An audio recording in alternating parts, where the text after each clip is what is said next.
Hello to everyone. Good afternoon. It's a pleasure for me to introduce to you John Mortensen, who is a pianist and an expert on historic improvisation. He is presenting as a player on stage, as a concert artist. He's also teaching at his university in Cedarville, but also in masterclasses in America and in Europe. He just recently published a book, The Pianist's Guide to Historic Improvisation, which was published in 2020 by Oxford University Press, one of the major publishers for scholarly work. And he's talking today on the partimento's potential for improvisation. So it's a trip or a journey from manuscript to concert stage, or from the chamber and the study to the stage, but also from the 17th and 18th centuries to the present. Welcome, John.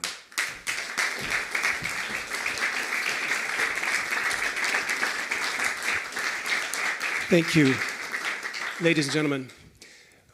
Well, indeed, I would like to demonstrate this process of going from playing partimenti and playing in the Italian style to a free form of improvisation. And I'll do that first by playing a few pieces, not least in 19th century styles. I'll start in the 18th century, but then go to the 19th century because the concert organizers, rather the conference organizers, put this word potential in the title of the conference, which I feel that gives me absolutely free permission to do anything I want, because anything is potential. Anyhow, if we can now go to the next slide, please, Martin. A few comments here.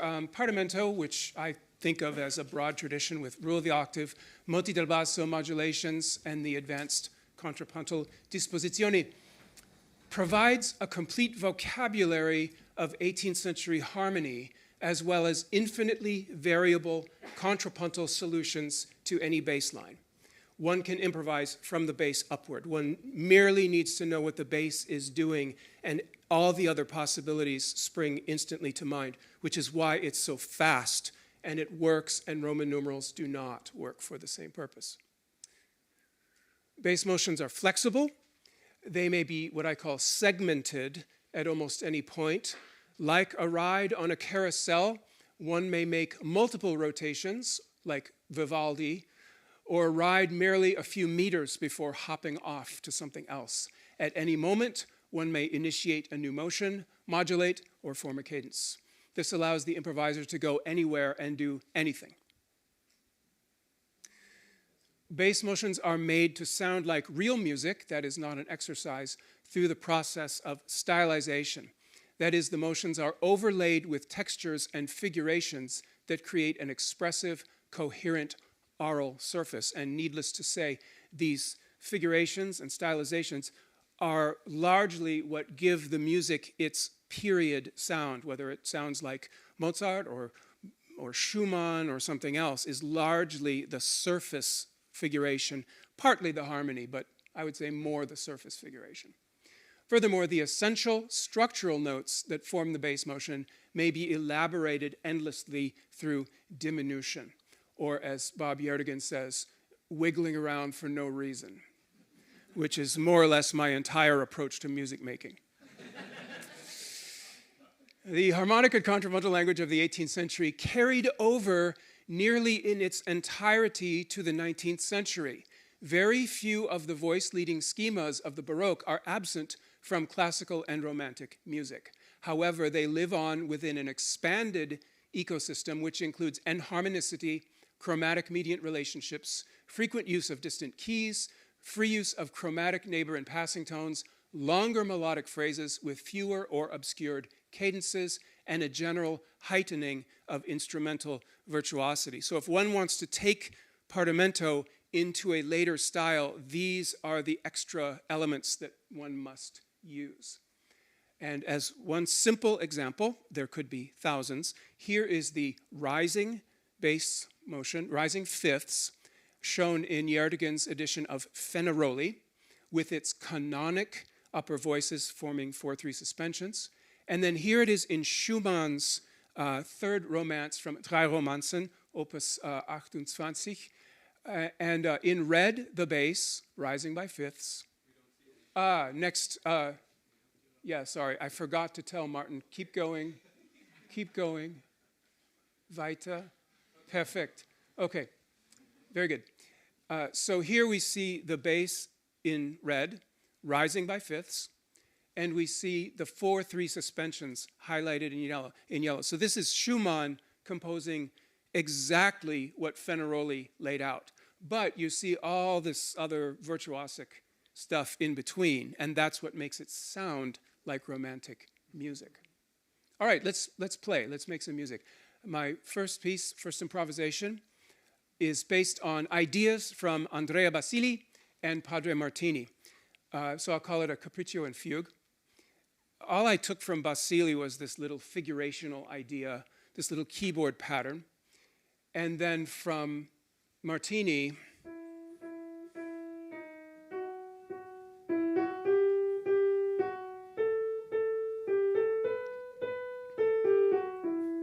or depending. So this is the fugue subject. And I will keep this, sometimes I improvise fugues that are too long, but today I will keep it concise because we have a lot to get through in this hour. So improvised capriccio and fugue after Basili and Martini.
So it's a little easier to hear the bass motions in a Baroque style. Some of them I really don't even hide, hardly. And I hope that some of the partimentisti who are very tuned into this got a little smile at some of the motions I threw in there and said, I know what you did. Which, by the way, is one of the real pleasures of learning this form of musicianship, because one can be listening to a Mozart concerto and suddenly in the development he'll let loose with a beautiful rising fifths motion. And you know exactly what he means, because this sublime sound is reserved only for the most heightened emotional moments, and you feel that you have a little extra insight into what Mozart did and the choices he made. And also you sort of feel like, well, I can do that too, Wolfgang. So anyhow, I would also like to say that I am a relentless purloiner of the work of others. I read everything, I watch every video, I study the work of others because it is valuable. And I would especially like to point out some scholars who are here on whose work I lean heavily. Giorgio is always embarrassed when I thank him, and I have done so many times, so I will only say that all contemporary work on Partimento depends on something Sanguinetti did.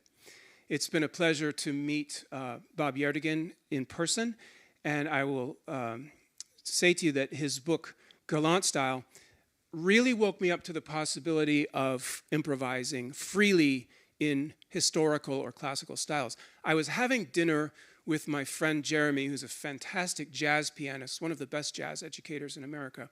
We were at a restaurant in Kalamazoo, Michigan, which is a real place.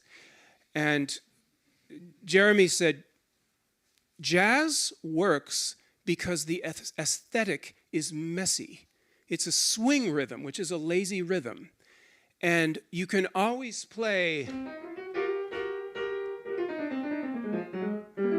these wrong notes in these clusters, and so you don't need this kind of perfection. It fits aesthetically. And so he said, historical improvisation will never work because your music is so tidy and so clean. And I said, I read this book by this guy whose name I can't pronounce, and I think there might be a way. And so Schemata got me started, and then Partimento finished the process. So thank you, Bob, for your valuable work.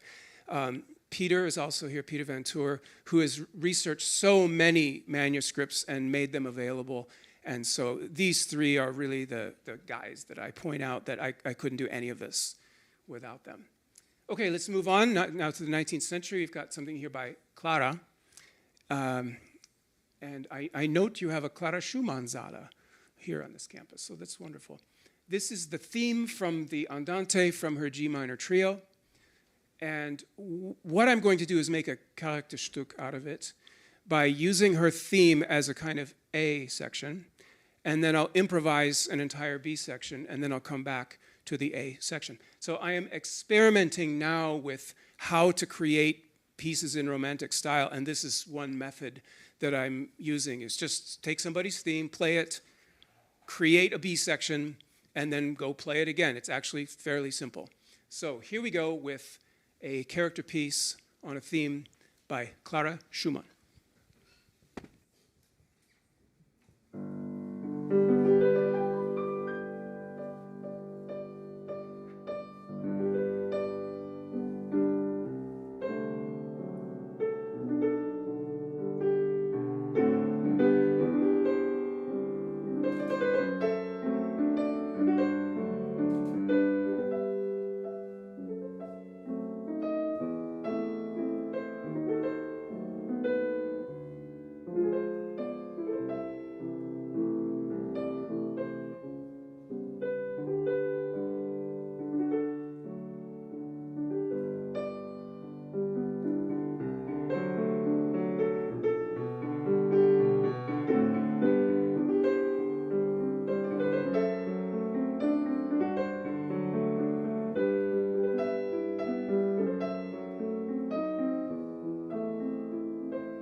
I promised that I would remember the microphone.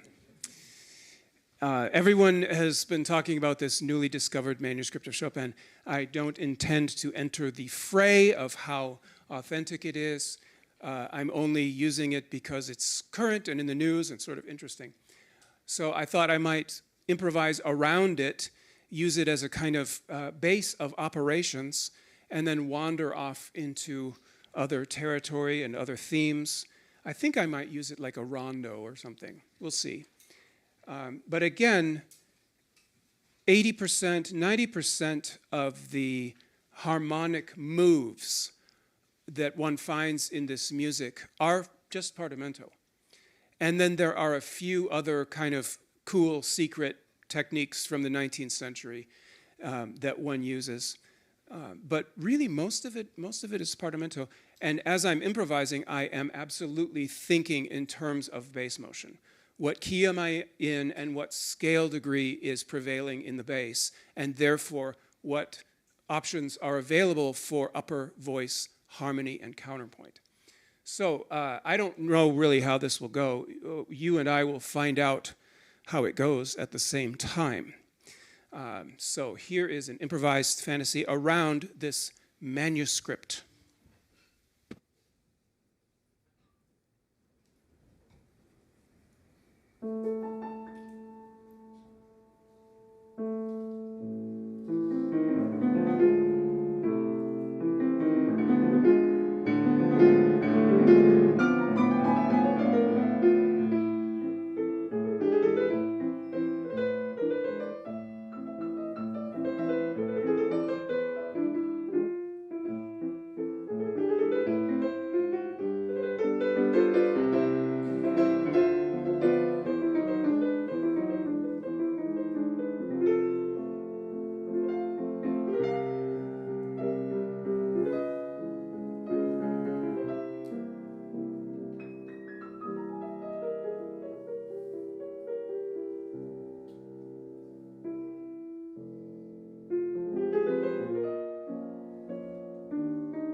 Okay, let's see what's next here.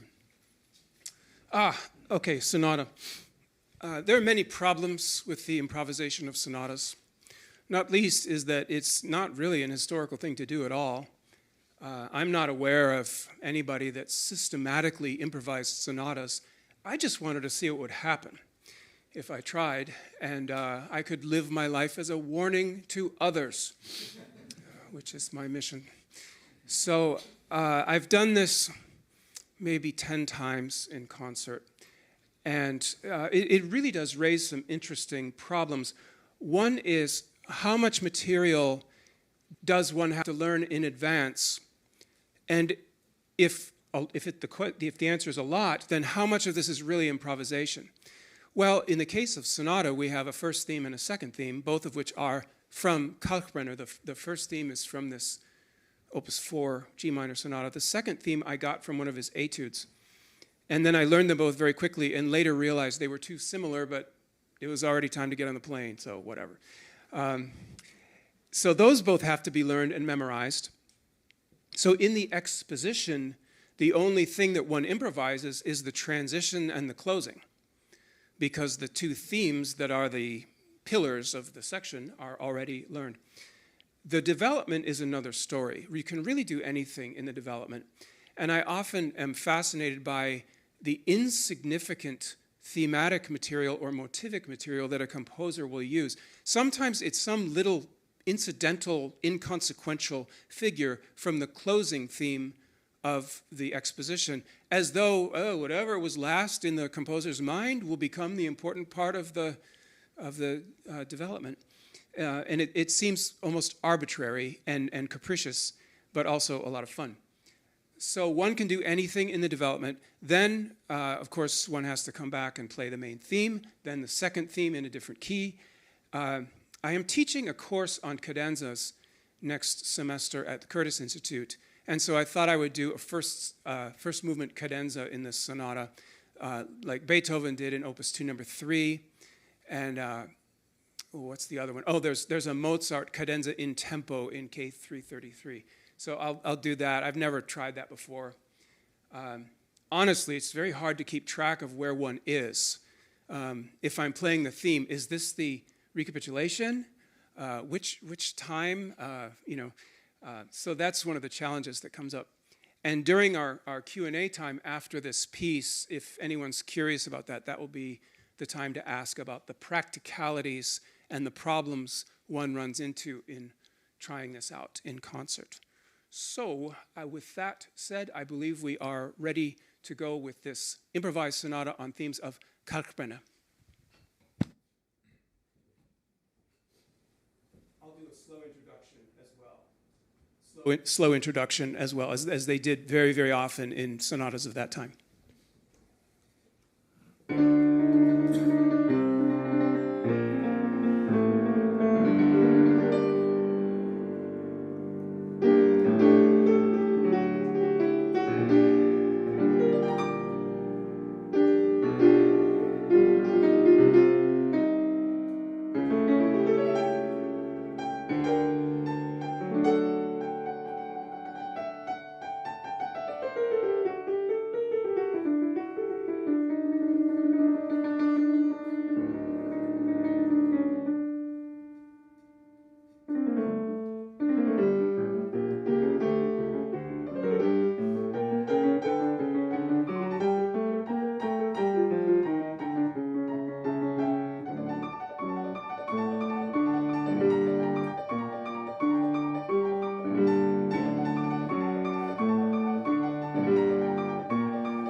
All right, well, we seem to be right on time for our planned Q&A, so we can advance.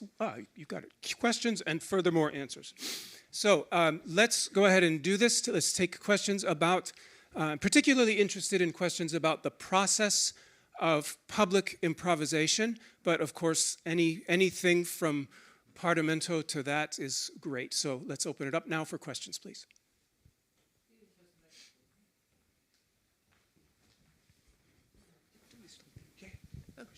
Okay, Augusta. sorry. Yeah. No, I don't have a question. I was just saying the microphone is here. Yes, it is. Microphone is here. Thank you.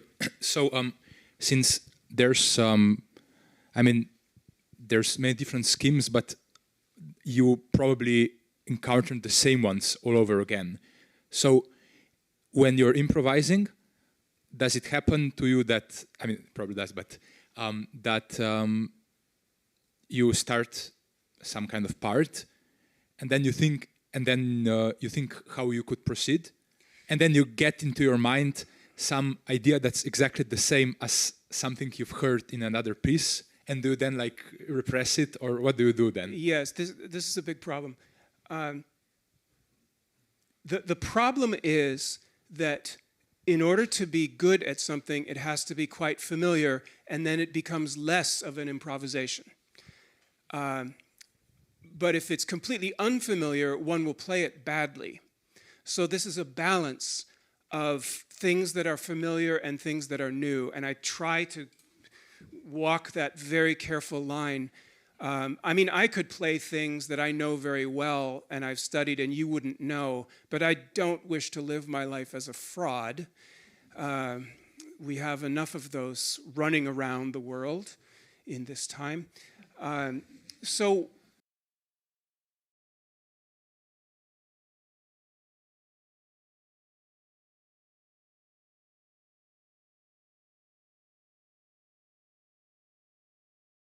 what I do is I try to notice when I sound too much like myself.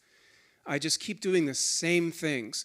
And we all have these what are called comfort figurations. And they are patterns. When we don't quite know what to do, we just go to these comfort figurations. I don't know how Bequem, what you'd say in German. You can make up a term for that. And when you notice that you're playing your comfort figurations too much, go and study something else. Find something interesting in the literature, a new way to play. Another challenge is that performing things you've never practiced before. Okay, now I've practiced these themes, and I've studied the fugue subject and the counter subject, but I've never played them like this before. So a concert with no practice is the most frightening thing ever, for conservatory people like us. And so one also needs to have emergency measures that are ready to go. One is to just put down the pedal and make everyone think the acoustics in here are rough. But to quickly go to something else, like rule of the octave. If you don't know what to do, play rule of the octave. So just in order to keep the music moving and proceeding, one has to have a few of those things. So I'm not so bothered by a few little mistakes. I always make mistakes in every performance. I won't stop. I won't go back to the beginning, and I won't apologize. Just like when Rubinstein plays his wrong notes, I'm perfectly happy. Just keep going, Arthur. It's, everything's fine. So I've now forgotten your question. It wasn't so much of a question as more of kind of a cue to, Oh. And I think you answered it Okay, very well. you gave me a cue to talk, and I did. All right, very good, thank you. Next question, please. There's gentleman in the back.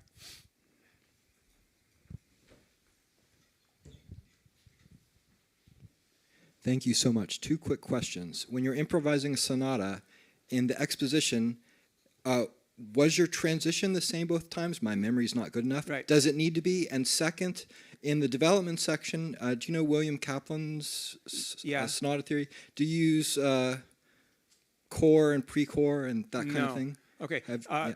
Giorgio asked me exactly the same question about Kaplan when I played a sonata in Italy last year. The answer is no, because there's already so much that is preordained that I want to keep as much open as possible. So I don't, if you keep following Kaplan or Darcy about sonata form, eventually there'll be nothing left to improvise. So no. And also with the transition, I think I could have done it the same. I think I might have been able to remember it, and I just chose something completely different, because this idea of the I realized, oh, I need to get that in the exposition because I want to try to use it in the development. And if you have something in the development, you should prefigure it in the exposition. So I quickly said, darn, I forgot that part. Let's do a different transition. But what is very telling is that you don't remember, and I got away with it. And so what I've found is that doing different transitions doesn't sound like a different exposition. It sounds like maybe Veränderung, or like a varied reprise. It just doesn't sound that different. You can do something very different, and people will still follow the form and will forgive you, and you can get away with it, as you have perfectly illustrated today, and I thank you, sir. Okay, great. Next question. Oh, Bob has a question here. Thank you so much. In the time of Hummel, for example, apparently audiences were distrusting of improvisations being actual improvisations. And so to get around that, the performer would ask the audience to suggest a theme, Right. Well-known themes from arias, opera arias and things. And Hummel, for example, would try and create a potpourri of them, and then one of the finishing things was to then put them together in a fugue or something like that. Yes. In a commercial concert situation now, where the audience's idea of a theme may be several styles away from something that you're comfortable, and even if they suggest a theme by Jerome Kern, let's say, have you ever tried to work around that or deal with it? The problems of themes from the public are so compound that I don't want to spend my whole time unraveling that problem. I'm really pursuing some things that I'm interested in, and so I don't want to get sidetracked with, how do you do the Pirates of the Caribbean? My student, we were having a party with my students, and they said, we want a fugue on We Will Rock You. So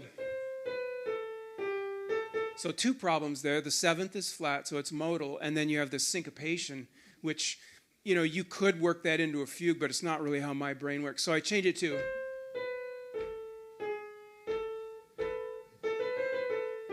and then you can... and now it sounds really square. But they thought it was cool, so I got away with it. Whatever. So, yeah, it's absolutely true. The modes of improvisation that Czerny mentions are potpourri, fantasy. He does mention fugue, actually, variations, never mentions sonata, preluding, of course, we know about that. I strongly suspect that given the number of arias that were popular and the problem of combining them in counterpoint, the unlikelihood that they would have anything in common means that either A, people didn't get away with this very often, and when they did, it made the news, or B, they did like the wonderful pianist Gabriela Montero. The audience suggests a theme, and she doesn't know it, and she learns it, and then she goes, I will just use these 3 notes. And now they're half notes or something, and it's do, re, mi. Well, you can do anything with that. So, it's kind of a bait and switch in order to make the counterpoint work. I had a student once do a piece, I think it was a Gottschalk piece with patriotic tunes, and they don't work in counterpoint at all, and he did it anyway. And it just sounds absolutely terrible. So that's a PhD dissertation for somebody in this room, is terrible counterpoint in potpourris. Great. Go ahead. Well, thank you. Have you ever tried improvising on random notes? So maybe the audience picks them. Yeah, yeah. And what would be the difference? And again, because I'm mostly doing historical styles, I do actually do some contemporary improvisation, which has completely different rules.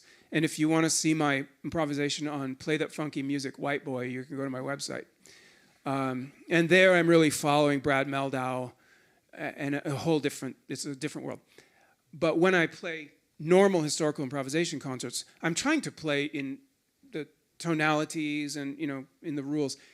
So if you let people pick random notes, G sharp and C natural and B flat, well, that doesn't create anything. So I will usually ask them a letter from A to G without accidentals. And then you can, most of the time, come up with something you can make melodic, at least with some passing tones. You can cheat like Mrs. Montero and make a tonal thing out of it. And normally you can make it work. But what works better is have them sing something, because their natural audiation will lead them to a more coherent melody.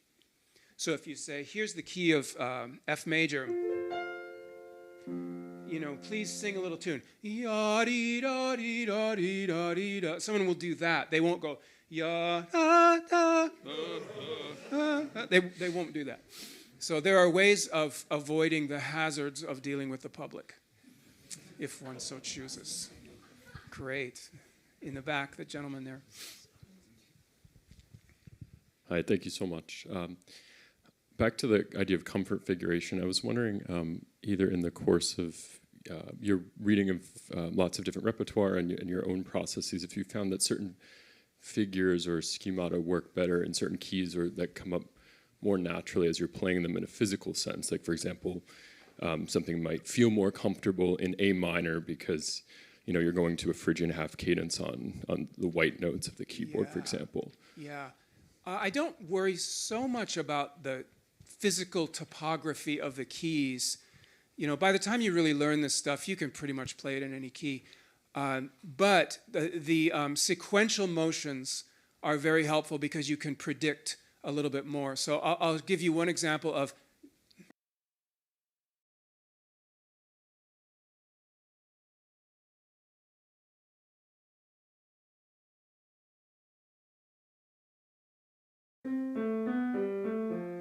down a third, up a step, which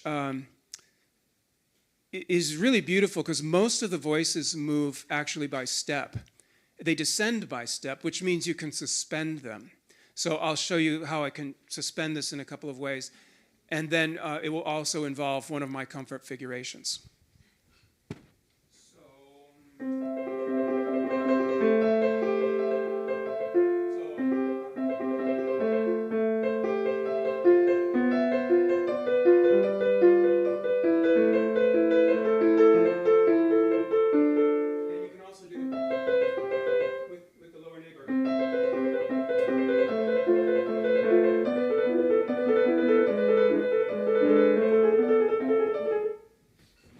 That's another one,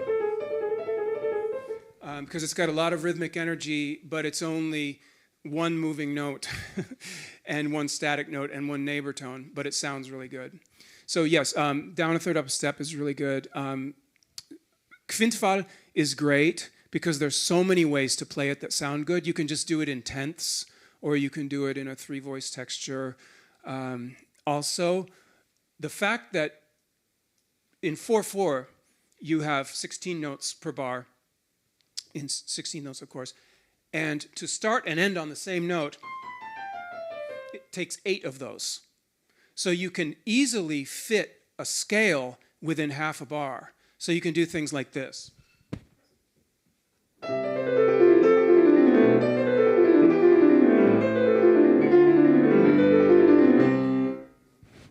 Okay, and that just takes no thought at all. And then if you want to expand on that with the sevenths, you can get away with it. So yes, absolutely. Some are more amenable to risk-taking than others. Great question.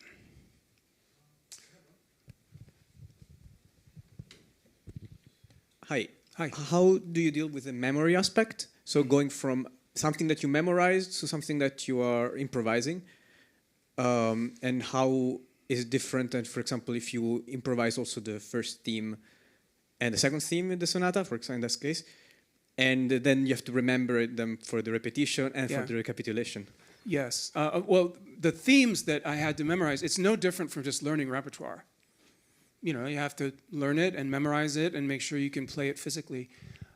There's always kind of a clean break with sonata, or you know, with the Charakterstück with Clara Schumann. There's a very clean break where I know this is the end of the part I've prepared, and now I have to start making decisions. So in the case of the Clara Schumann, it ends in G major, and I have to decide, you know, do I want to do something kind of predictable and go to C minor? Do I want to do something more like a chromatic mediant?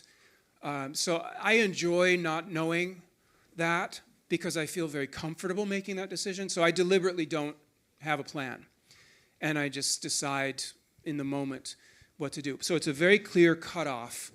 And then normally if I have some kind of mental cue about what I'm going to do, like start with this motion, or go into an omnibus, or there's a wonderful Beethoven thing that he does in, I think it's one of the Opus 10 sonatas, and it goes like this.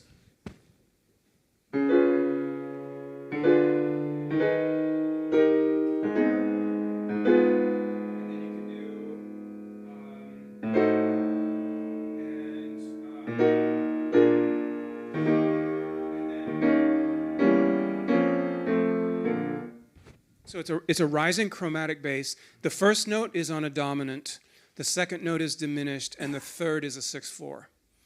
And then you can just keep going with that. And so if let's say I have a theme I want to put on top of this, or a rhythmic motive, and I say, I'm just going to do the Beethoven thing for a little while. It's a really good developmental idea. Now I don't have to worry where I'm going harmonically, because I can just summon this really quickly. It will take me to keys I don't expect. Oh, now I'm in G sharp minor. Oh, I don't know how I got here. But I'm comfortable with that. So normally there's some kind of cue about what I'm going to do in the wilderness. And then somewhere along the way in the development or the cadenza, I start to think, you know what? We got to get home in time for dinner.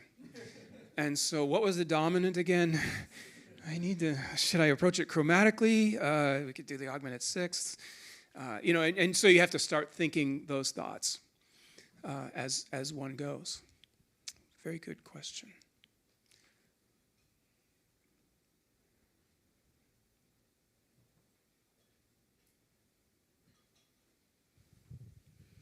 Hi, thank you very much for a presentation, the improvisations. I would never be able to do such things as you do. But I do have a question relating to what you just told to the other guy, is that you have different tricks to get around, to modulate, to find new ways, to find new keys. I can imagine that these tricks are connected to specific pieces, to a specific repertoire. Not generally, because the bass motions of Parlamento are so general. Everybody used everything. And okay. Yeah, everyone used 5/6, 7/6, Corelli leapfrog, Monte, Fonte Romanesca, all the different stepwise and leaping Romanescas, you know, chromatic motions. Everybody used those. No. And so you can't point to any and go, here is the repertoire where that came from. So no, I really don't think so much about that.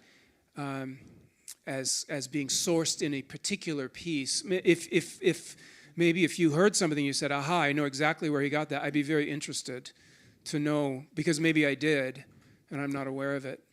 No, not specifically, but my question is more about the fact that you have studied specific figurations that are in your system that are really embodied. Yeah. And depending on where you want to go, you pick a specific figuration. But my main question is, what about stylistic consistency? Yeah. But I had the impression that sometimes it sounds a bit more like, I don't know, Mendelssohn, then it goes to Chopin, then I hear some Beethoven stuff. In how far are you really concerned about that? Less than I should be. I'm just trying to get through it. It's not a critique, just no, a question okay. how you deal with that. I have no feelings. I'm just so happy to be here sharing music with you. No, too much stylistic randomness is aesthetically awkward, and just starts to sound like a garbage can of stuff. So one needs some. So with the Clara Schumann, I tried to stay within her era. Yes, I know some things started to sound a little like Mendelssohn, and then I threw in the quote at the end because I love the Schumann fantasy. But on the other hand, if you absolutely never do anything in a piece except what Chopin did, can you really know Chopin's mind? All you can do is start to make a list of things Chopin has done, but to really know his mind and play exactly as he would, you have to live his life. And so I think in some senses it's an unapproachable ideal to play exactly as Rachmaninoff would have, or exactly as Mozart would have. You have to go live their life, which you can't do. All you can do is make a list of, here are 10 things that I think Mozart would do. It's not a complete list, but it's enough for me to get through this piece. So, yes, I agree. I'm not completely consistent stylistically. I'm not all that worried about it right now. Maybe if I live long enough, I will worry about it.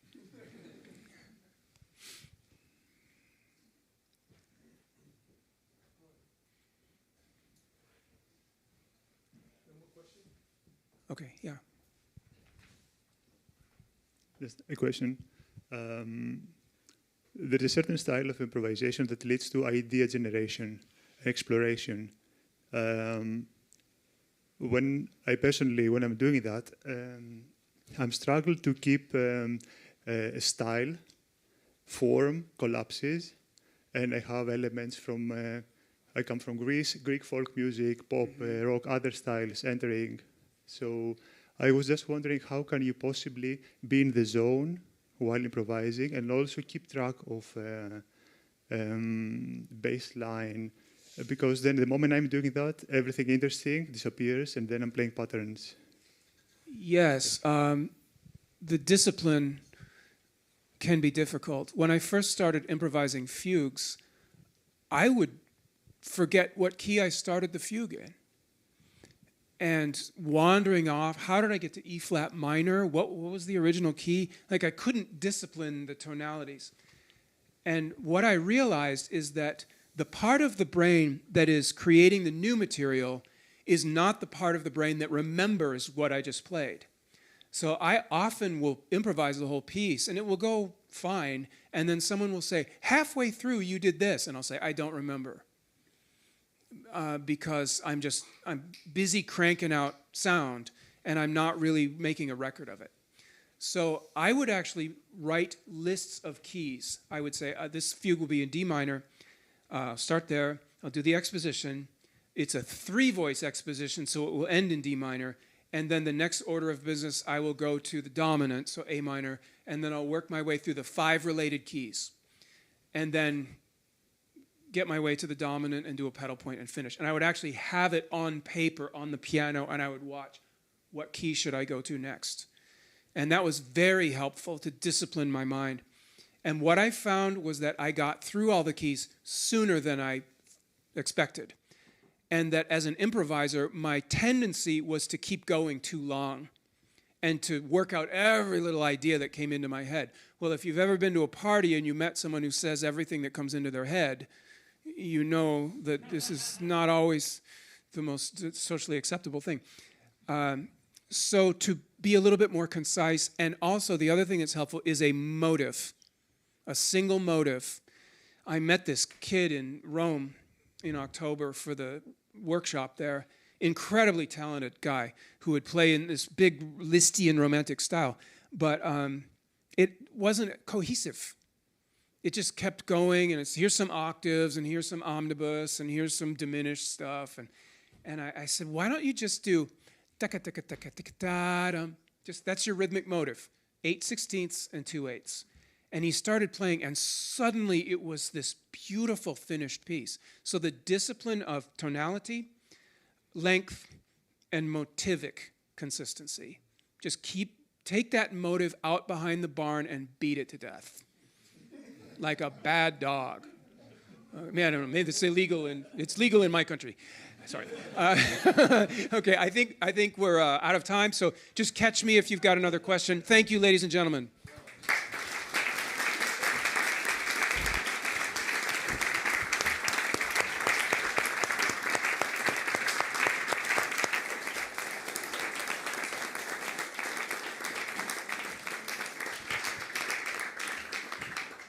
Thank you so much, John. We're going to have a break and meet again here at 4.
Welcome to the afternoon session. First of all, I would like to draw your attention to a small change in program. Nicoleta Paraschivescu is unfortunately ill and she couldn't come to Vienna to join us at the conference. So we will now have in the following session 2 presentations, both in English, a talk given by Giorgio Sanguinetti and then a lecture recital by Karen Nelson. We will start with the talk, and I'm pleased to introduce Giorgio Sanguinetti to you. He is professor for music theory and analysis at the University Rome Tor Vergata. He researched and published on various topics on composition and history of Italian music theory in the 17th and 18th century, aspects of Schenkerian analysis, and, of course, Partimento. He is author of a widely acclaimed study on history, theory, and practice of Partimento, which was published, I think, in 2012. And now he will give a fresh look on Partimento rules with regard to problems, but also possibilities in a Partimento-based teaching approach. Welcome. Thank you.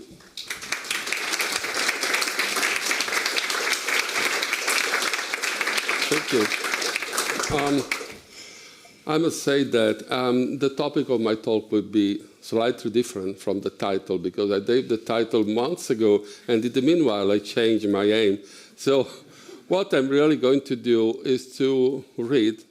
That would be quite a boring presentation, I'm thinking, because I'm going to read a part of the first chapter of my new book on Partimento, which I was supposed to deliver in a month, but I couldn't do. So I asked for a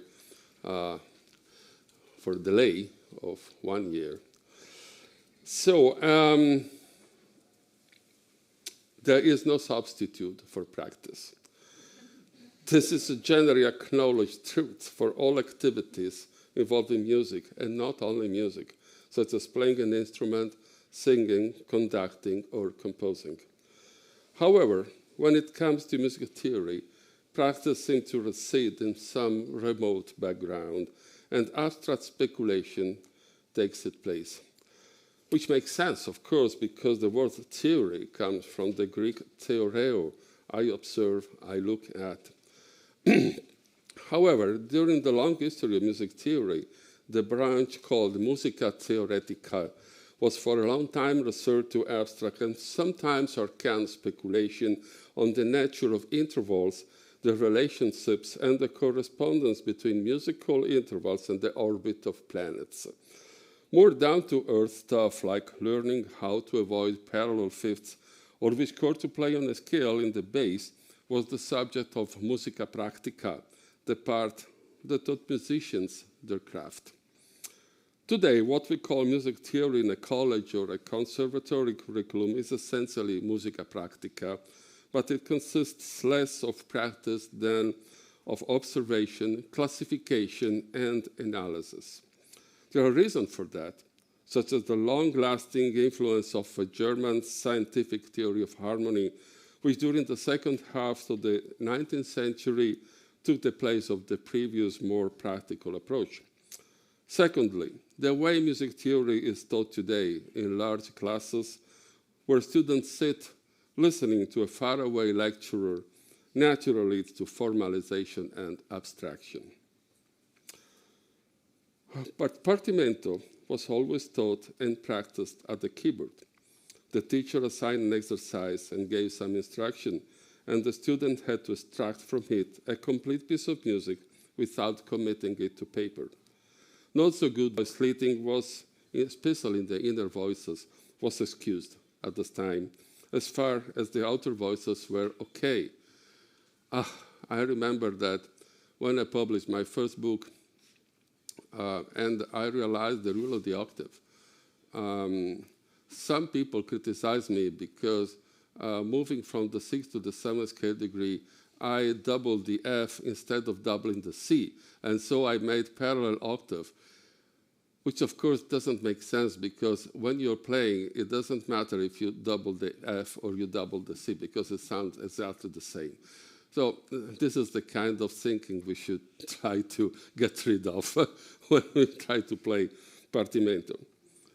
After years of study and practice in solfeggio, partimento, and composition and counterpoint, more or less in this order, a figliuolo, which was a young student of the Neapolitan Conservatorio, was already composing, imitating the models of celebrated maestri, and this music was performed by other figlioli in churches, oratories, during procession, funerals, and other public venues, providing a valuable income for the conservatory's finances. We don't have any, unfortunately, we don't have any visual representation of this kind of gigs from the figlioli, but there's a movie of De Sica called In Napoli Milionaria, 1904, and a part of this movie was eliminated from the movie. It was called The Funeralino, so it means the funeral of a little boy, taking place in Naples during the early 50s. And you can see a group of children walking behind the coffin, and it probably is the only surviving, much later, surviving representation of what figlioli in the Naples Conservatory probably did most often. So playing during processions. His craft as a composer was outstanding. He could improvise a fugue on the keyboard, compose a solfeggio repartimento on the spot, a motet in a couple of days, and an opera in 1 or 2 weeks. Then, 10 years after, he graduated as a proud compositore napolitano, a distinction that during the 18th century could open job opportunities all over Europe as church musician, opera composer, Kapellmeister, and private teacher in the aristocracy. And probably I didn't say at this point, but in Naples, only male students were admitted to the conservatories, and of course castrati, but not women.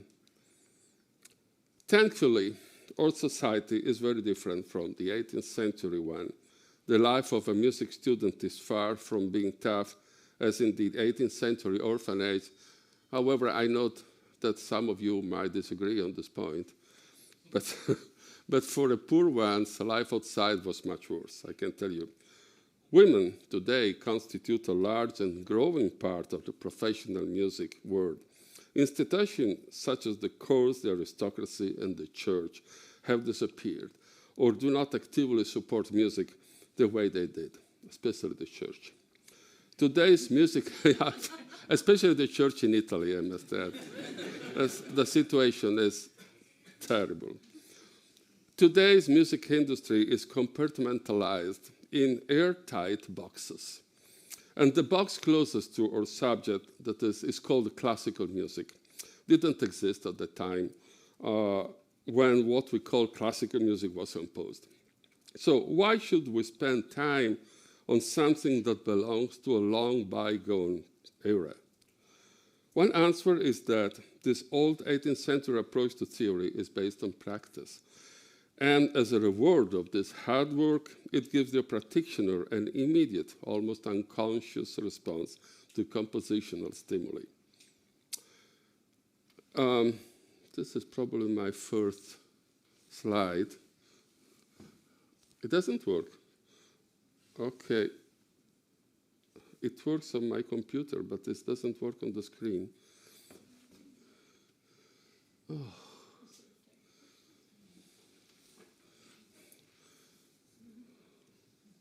I don't know what's happening. Can you help me?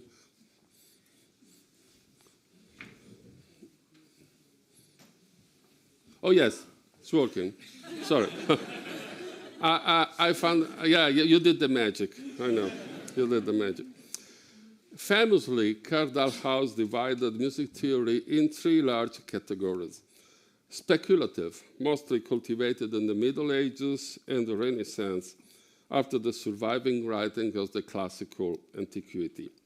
Prescriptive, such as function counterpoint or the theory of classical sonata form, and descriptive, which is basically music analysis. I argue that a 4th category exists, one that I tentatively call actuative. Yeah, actuative. A way of thinking at music through the act of making it. From the most rudimentary blocks to the more and more sophisticated combination, moving from school to art without any substantial difference between the two things. So art, Kunst und Übung, they are the same thing. That used to be the same thing in the 18th century. If you look at what we cherish more in the music of Bach or Scarlatti, they were called Übungen, Klavierübung, or esercizi for Scarlatti. So there was no difference. The idea of a difference between what an exercise is that should be boring, cold, dry, and what art which is inspired by God, this is a romantic invention. Didn't exist at the time. Obviously, we are speaking about tonal language from the late 17th to mid-19th century music. But it was during this period of time, spanning more than, well, spanning 2 centuries, we can say, that the larger bulk of the music we still practice and perform today was written. Partimenti help us speaking the same language of tonal composers. We don't just describe it, but actively use it. This is an actuative approach. That said, there are 2 questions to answer. The first is, what kind of musician in today's compartmentalized music industry is more likely to take advantage from the studio partimento? Early music performers like you, classical performers like a pianist, or we can say black pianists because they play, the modern piano is always black. There's some explanation about this, but there's not the time to talk about this. Why are black? That's interesting. Singers, conductors, composers, theorists, jazz pianists, or pop bassists. The second question is related to the first. Partimenti are no doubt convenient for the 18th century, 18th and 19th century music, or maybe a bit later too. But we live in a different time. Since then, many things happen in music that cannot be forgotten. Atonality, just to mention one. So what's the point in spending time on something related to a long-gone era? Write Sein Bogus Mozart? That's the point. I wanted to put this question in a blunt way because sooner or later the problem will arise. I'll answer the first question first. Partimento is about tonal music, that should be clear. Atonal or spectral or minimalist or concrete, you name it, music has nothing to do with it. Just as with any other tonal theory, such as functional harmony, Schenkerian theory, or classical form. But tonal music never ceased to exist, this is my point. Despite its immense cultural prestige, atonal or non-tonal music represents only a fraction, I would add a tiny fraction, of all the music composed, performed, and listened to during the 20th centuries and beyond until today. And the recent growth of historical composition, which a generation ago was shrugged off as worthless paganism, makes today's musical landscape and its future developments even less predictable. So we have here some exponent of historical composition. Derek, for example. Where is Derek? Yeah. So you are an historical composer, among other things. So what you're doing, when I was a student, a student of composition was considered a waste of time, a total waste of time, and you were considered a worthless musician. But now, things have changed. Indeed, pattern or schemata derived from partimento are ubiquitous in tonal music, including modern tonal music. We can find the cadenza doppia in Monteverdi, but also, and this is an example I wanted to make, in Beethoven Moonlight Sonata, this is a cadenza doppia.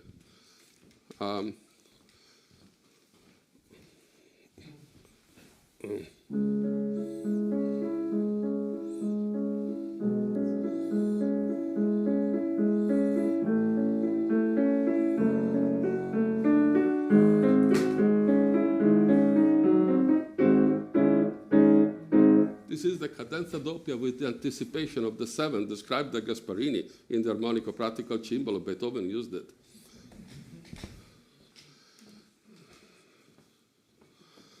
So,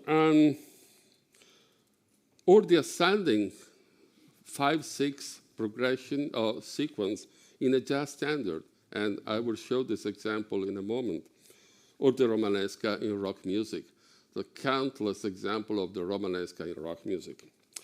So if you can master the basic tonal material, you can find and use them in a variety of present-day musical styles, because they are present-day musical styles. As for the first question, the most obvious candidates as partimento practitioners are those in early music, like you. And in fact, most partimento courses offered in conservatories and music colleges today are within early music programs. However, I argue that classical performers will benefit even more from partimenti. In fact, while early music is often partially notated, think, for example, of Handel organ concertos, the notation is very sketchy. And if you want to play Handel piano organ concerto, you have to learn how to fill in the voids, like to say, to create something in a sketch. Look at sketches. So giving performers a certain amount of freedom, classical performers are trained to play from thoroughly notated score. And one of the reasons of the success of Bach music in the pedagogy is because Bach wrote everything, differently from Handel. But the reason is, in my opinion at least, that Bach had been a teacher all of his life, so he had to do this. Handel never taught except for Princess Anne. So he wrote for his peers, for professionals who knew very well how to do with this skeleton score or partially notated score. But Bach was a teacher, so he wrote down everything for students because you had to do it. Consequently, today, a black pianist can spend her or his entire career without having ever played a note which has not been written by someone else. Like a person who cannot speak without quoting a line or say, pass me the salt, without quoting poetry. But this is a consequence of training, not of lack of talent. Classical pianists born toward the end of the 19th century, such as Wilhelm Backhaus or Dino Lipati, could often did preludize in live concert because they were trained in the same pedagogical tradition found in treatises such as The Art of Preluding by Korczerny or Le Traité d'harmonie du pianiste of Kalkbrenner. And I wanted to, you can find everything on YouTube, you know. So this is a concert of Wilhelm Backhaus in 1953, and he is playing Chopin Nocturne in D-flat major. But before doing it, he does something else.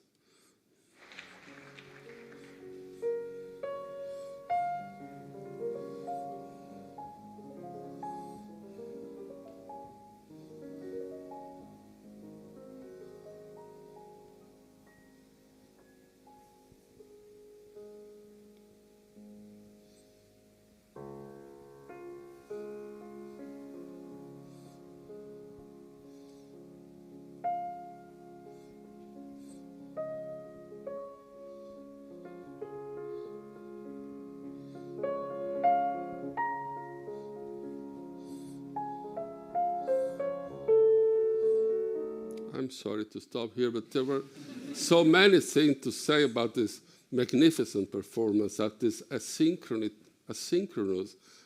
between the right hand and the left hand, which is so marvelous. I was condemned by modernist piano teachers, unfortunately. But anyway, if you look on YouTube, you can find many others, even of Backhaus himself, during his last concert in 1969, when he fell sick and he died a few days later,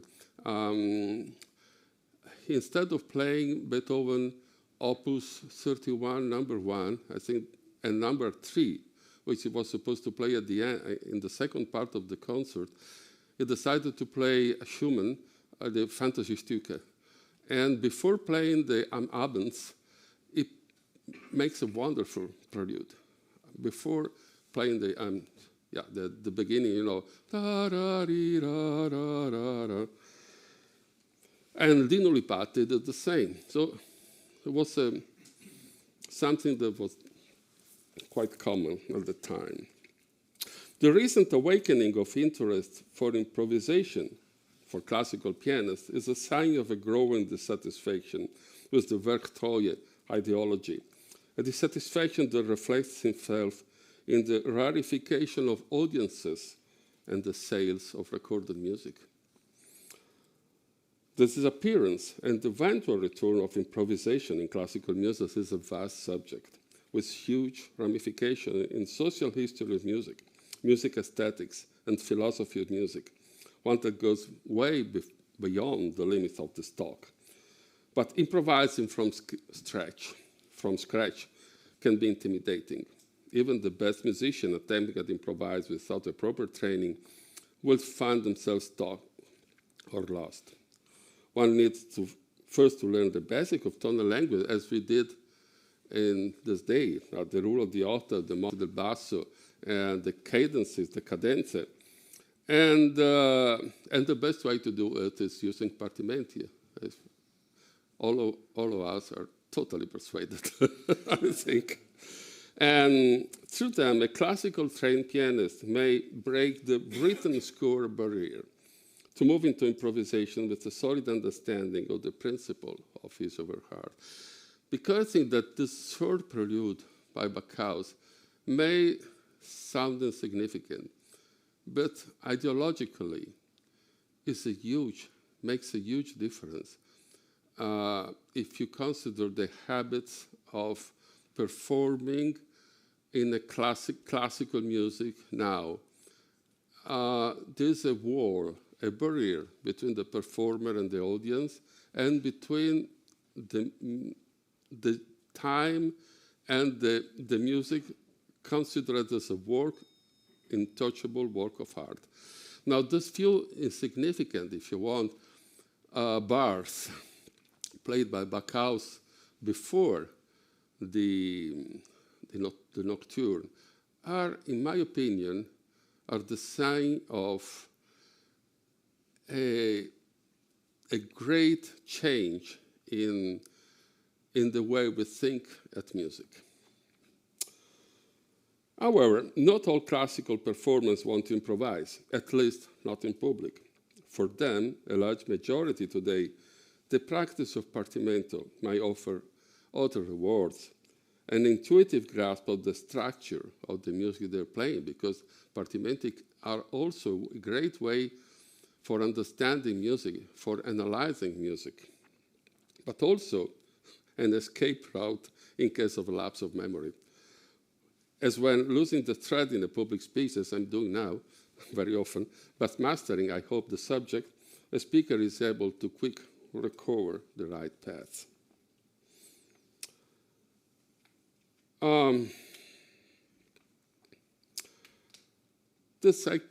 I can speak a little bit about the difference of partimento and basso continuo, but I think that we know this already. The only thing I can say is that very often that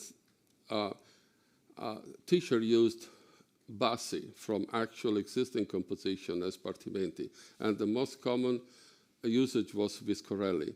And Verdi himself used the basis of Corelli Opus 5 when he taught composition to his only student, Emanuele Muzio, in the late 1830s. And he was a very conservative teacher, and we'll hear about the influence of Fenaroli on his music as one of my examples. So since so many partimenti collections were titles such as principle for playing the harpsichord, the obvious answer is yes, you have to play the harpsichord if you want to play partimenti, or at least a keyboard instrument. But how if the budding partimentista has limited keyboard skills, but is an accomplished performer on other instruments?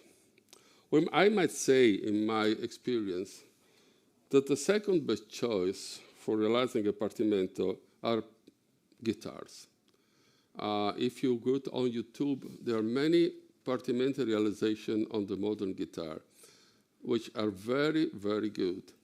And of course, they have to find a way to adjust the registers, because you cannot play exactly as written. But the result is usually very, very good. And also string bass instrument, bass instrument like the viola da gamba or the cello can, and historical did, improvise on figure bass using diminution and idiomatic passage words, as my colleague Giovanna Barbati is demonstrating here, as demonstrated. Another possibility is to use a partimento as a matrix for a vocal of instrumental examples. There is historical precedent for this, such as those published by Manuel Mbimbo or Choron. And if there are no other possibilities, you can write them using a musical software and listen to the MIDI file. Better than nothing, I must say, but it's always a solution.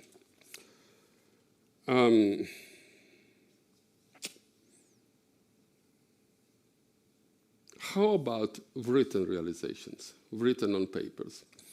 Usually, partimentos, historically, partimenti were improvised.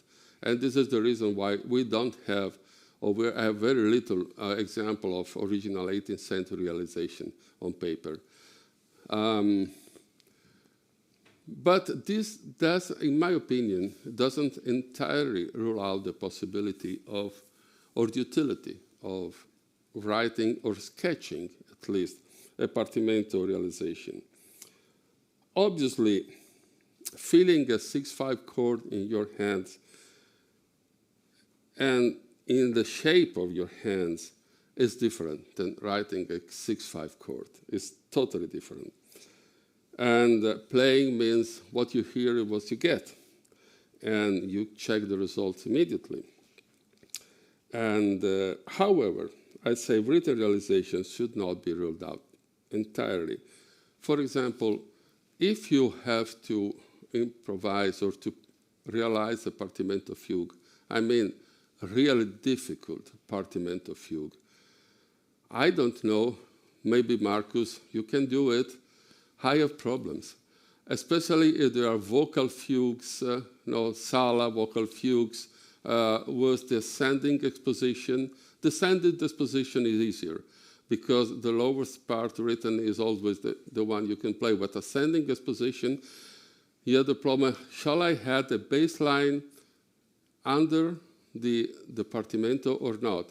So personally, I'm not so sure that I can improvise every partimento fugue on the spot. So the solution is right, but not entirely. And there's a middle ground.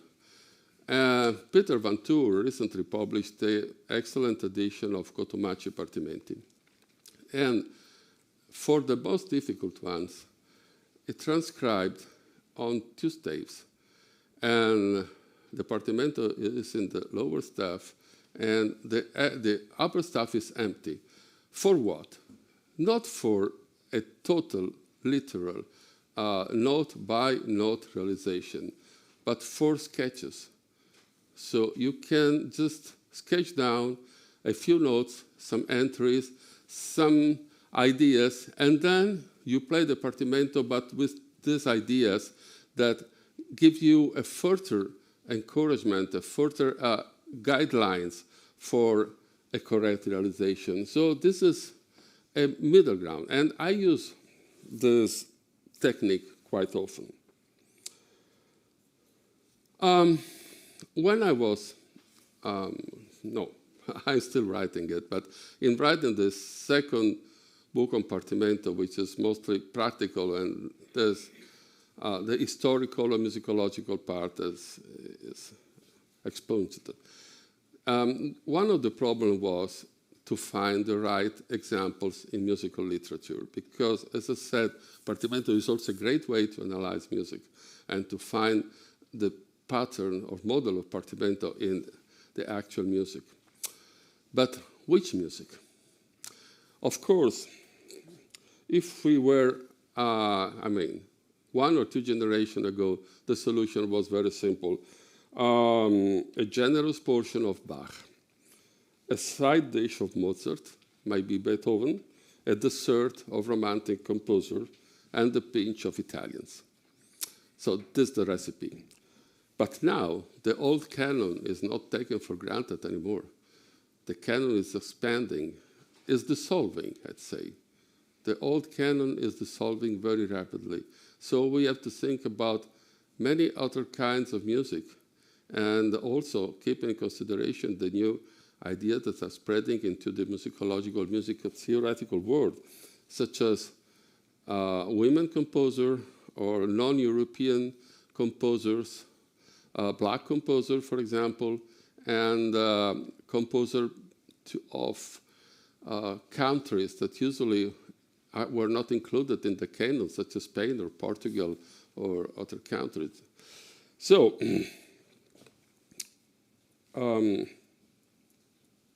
one of those issues is already been discussed, I think, by Sean. He's here, Sean Curtis.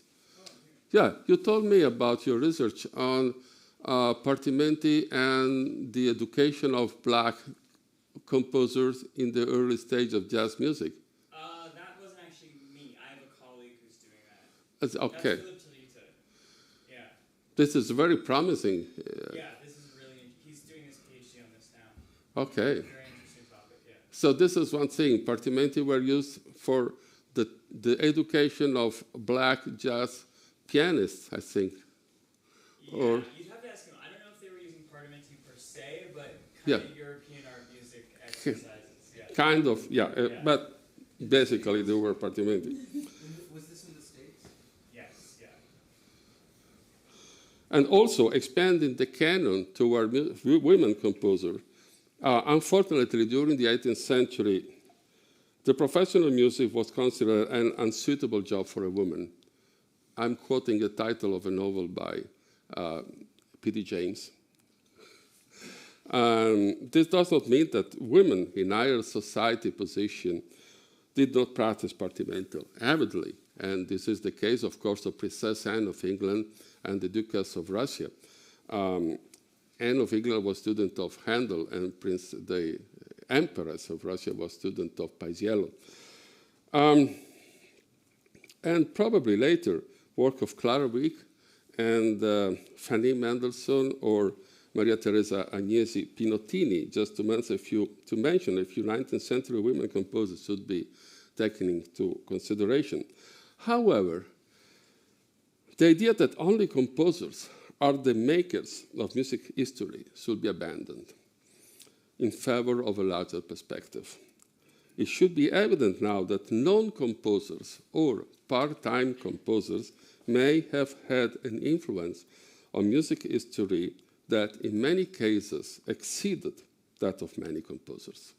That is the case of Nadia Boulanger. We already spoke about her, who gave up composing at a young age when her sister died, but has been a composition teacher for most of her life. And Boulanger was a towering figure who exerted a tremendous influence on 20th century music, but not as a composer, as a pedagogue. And Boulanger, of course, used Partimenti, at least the French version of them, for her teaching. And, oh, no. This is Nadia Boulanger and Lenny Bernstein paying homage to her. I think that this picture was taken when she conducted the New York Philharmonic in 1962. And in the end, I would like to make 3 cases of how an understanding of partimento techniques may place 3 moments of music history in a different perspective. The first is about the received notion of fugue and the possibility of a diverse culture of fugue. The second, the influence of a specific partimento on a pivotal moment of a famous opera. And the third, how partimento patterns shape the inner structure of a tune, a standard.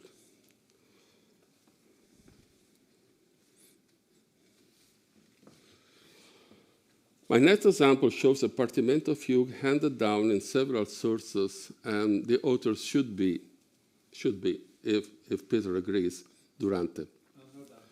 Yeah. Quite unusually, the sources I was able to consult were the indication of the voices. This is quite uncommon. So solo was the bass, tenore, alto, and canto. This is a transcription, so it's easier to read. So solo, tenore, alto, and canto, and again alto. The subject is exposed by the bass solo for 1 bar. In the second, the tenore means that the answer takes place, and the partimento as a counter subject. However, in bar 3, the bass has a new interesting element, above which the tenor cannot repeat bar 2 in transposition, but must find something different. With the alto entry, the subject returned to the original pitch, but again, in bar 2 doesn't match bar 5 of the partimento. So, what is in bar 5? In bar 3, is a counter subject or a second subject? Or is the subject divided in 2 parts, separated by the answer, like in the stretto, for example, but this is not the stretto because this is the beginning of the fugue. I rather consider the aggregate of subject, counter-subject, and answer a subject complex. That was the name I use, a subject complex. An indivisible entity that stands for the usual one-voice subject, in which all parts are always presented simultaneously. Subject complexes are frequent in Neapolitan fugues, often in 2 voices, but sometimes in 3 voices. The exposition of a fugue with the subject complex in 3 voices resembles nothing we're accustomed to, nothing that Bach wrote. There is no incremental voices because the 3 voices remain 3 voices throughout all the exposition.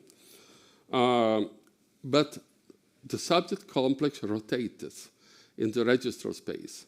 So it's like a rotation in ascending direction, but always remaining in 3 voices. And now I can show. So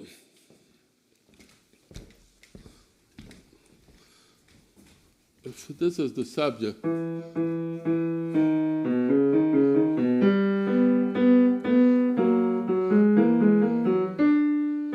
okay, and what is this? Is a counter subject or is a second part of the subject?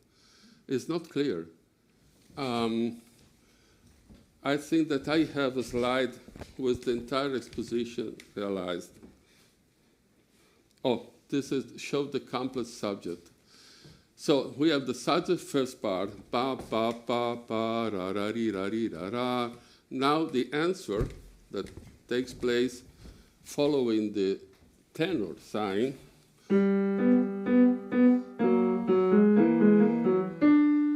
And then the partimento as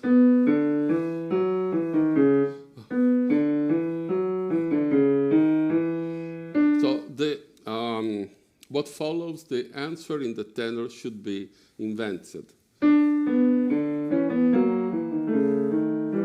And makes for another interesting motive that you can use during the exposition and during the fugue. So this is my idea of the exposition of this fugue.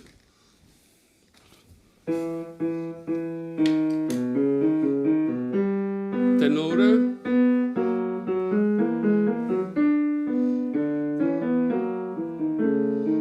Alto.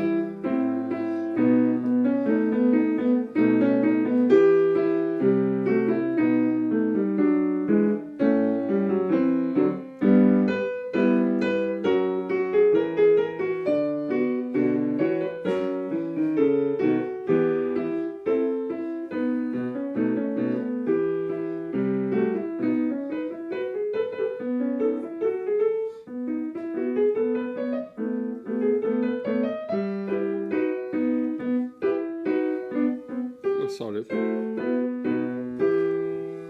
played very badly. If you want, you can play it with the MIDI file. Anyway, so that's one problem. I know that we have an idea of what a fugue is. And Neapolitan fugues are totally against the idea of what we consider a fugue. But I think that there are fugues in their own right, and we might consider the existence of different culture of fugues. I mean, Bach himself was a great systematizer of different traditions. So we cannot take Bach fugues as the example of the German fugue because he used Vivaldi's idea of fugue, for example, and the German Lutheran tradition of Buxtehude and Bruns, also the Italian tradition of Pachelbel. But still, he had some very clear habits. Instrumental fugue always begins with exposition with one voice. Then, if the fugue has 4 voices, you will have four entries, or maybe one more. But this is a fixed number of voices. But this is a different thing, I think. So, and my second example, okay, probably is better.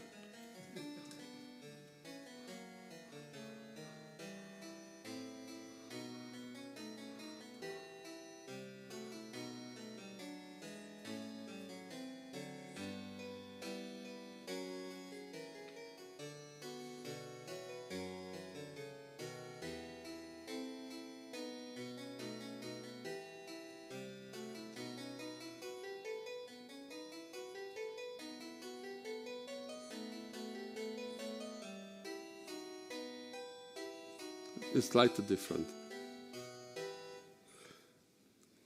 Okay. Now we are at Verdi.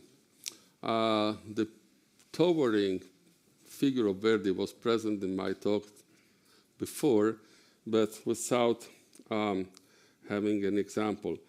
Nabucco was Verdi's first masterpiece. It was performed in Milan in 1842. And is famous for the chorus Va Pensiero. But there was a chorus, another chorus that was more famous at the time, Lo vedeste fulminando. And Lo vedeste fulminando depicted the portrait Hebrew people while watching in disbelief Nabucodonosor, king of the Assyrian, breaking into the temple of Jerusalem. It's a scaring moment. And the agitation of the scene is rendered musically with a turba choir based on 2 elements in double counterpoint. Marked in the example, this is the example, with the letters A and B. Oh, yes. This is,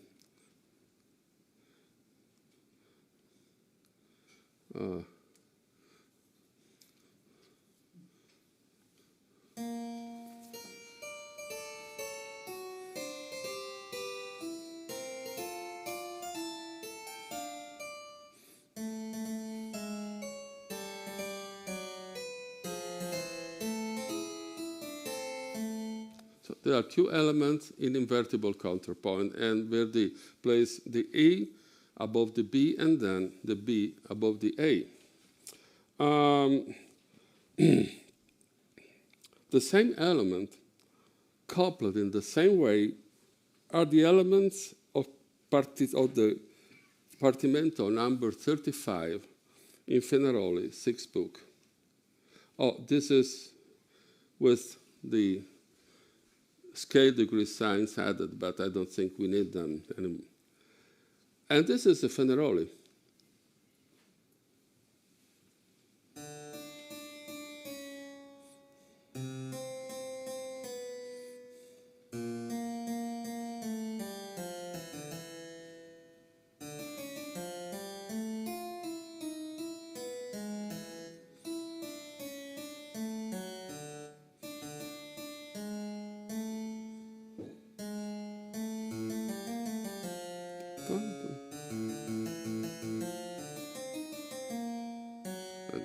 Goes on.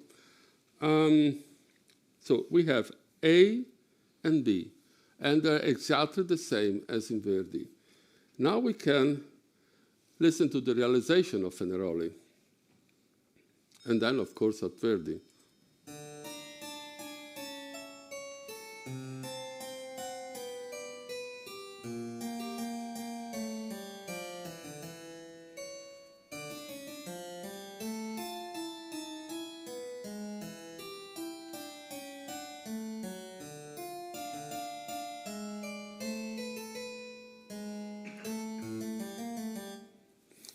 Okay, with degrees added, but we don't need.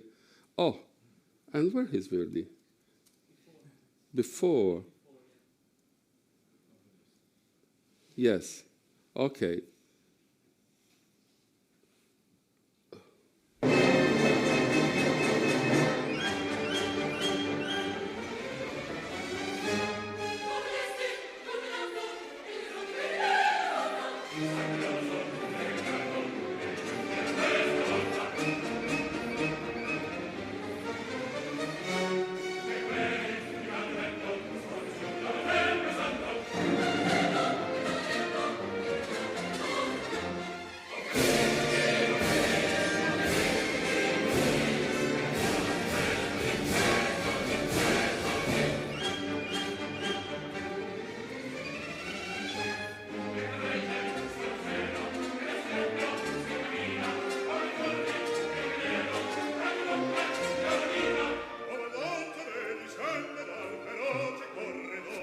By motion.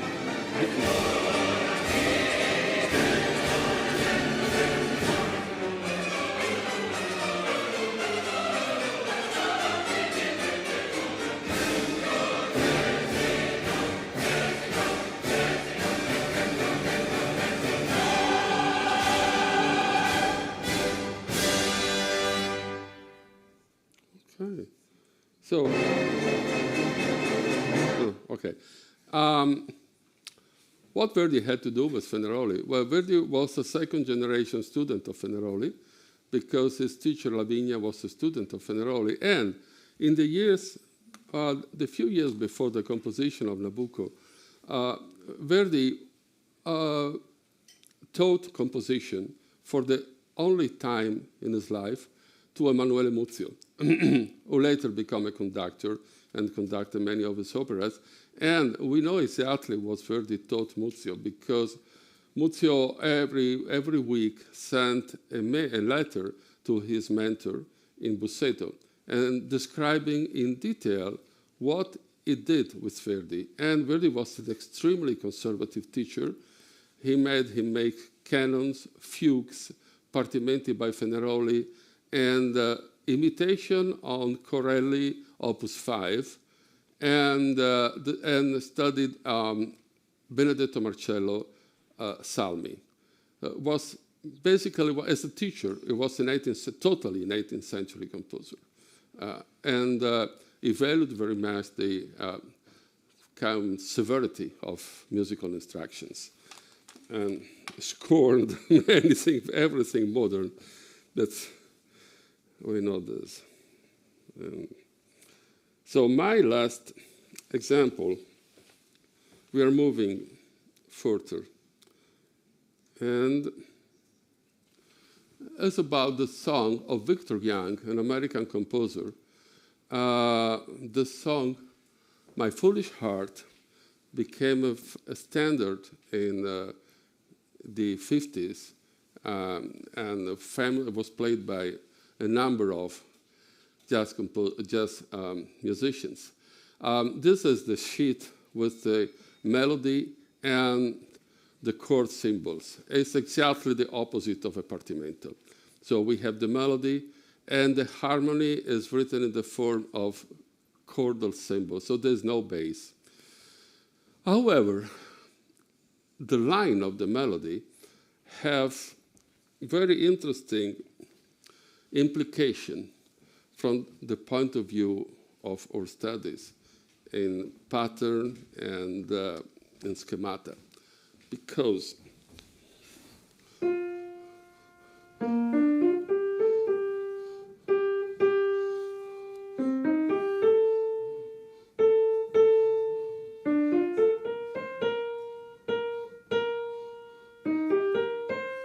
this is a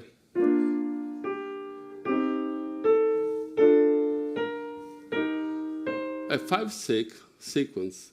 So we can find the 5/6 in the musical literature from the 16th century on, and was described before the rule of the octave was invented. So the first way to accompany a scale was not the rule of the octave, but the 5/6. Of course, the bass is just implied in the melody, because the way Victor Young wrote the sheet is just with the chord symbols. But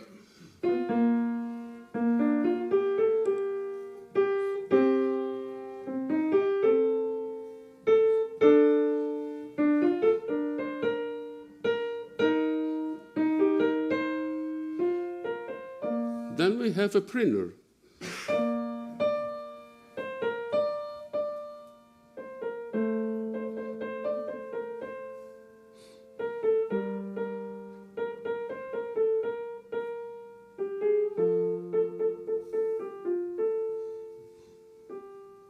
And again, the A and B part of the four-part form of the standard.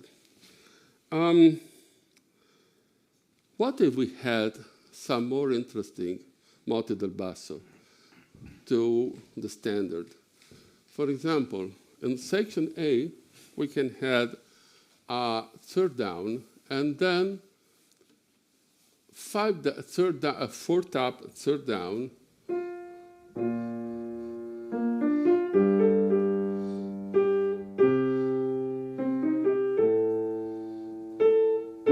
then 5 down and 4 up,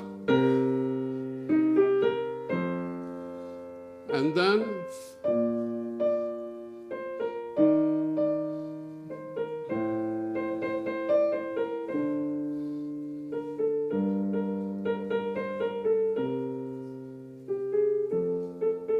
cadenza semplice.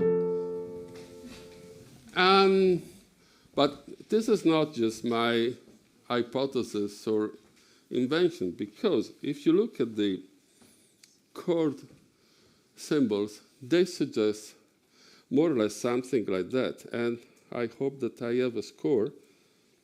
Not exactly, but I was cycled the bass, the fundamental the roots of the chords indicated, and they follow quite closely the bass line I have indicated. So this is, we might call, the bass line is a partimento and of the standard.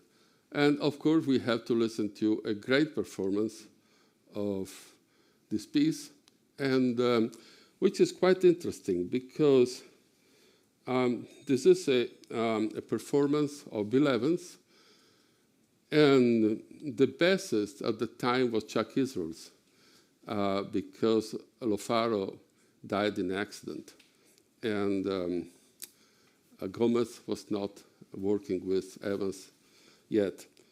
Larry Bunker on the drums, and this is a live performance in London in 1965. And we can hear that Chuck Israels follows very closely the roots of the symbols.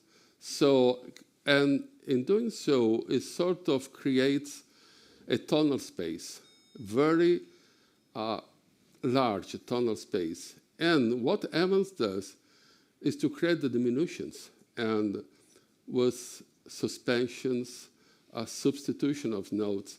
It's like when we play a partimento, we try not to play the chord as written, but at a later stage, we add, as Fenaroli said, the dissonance.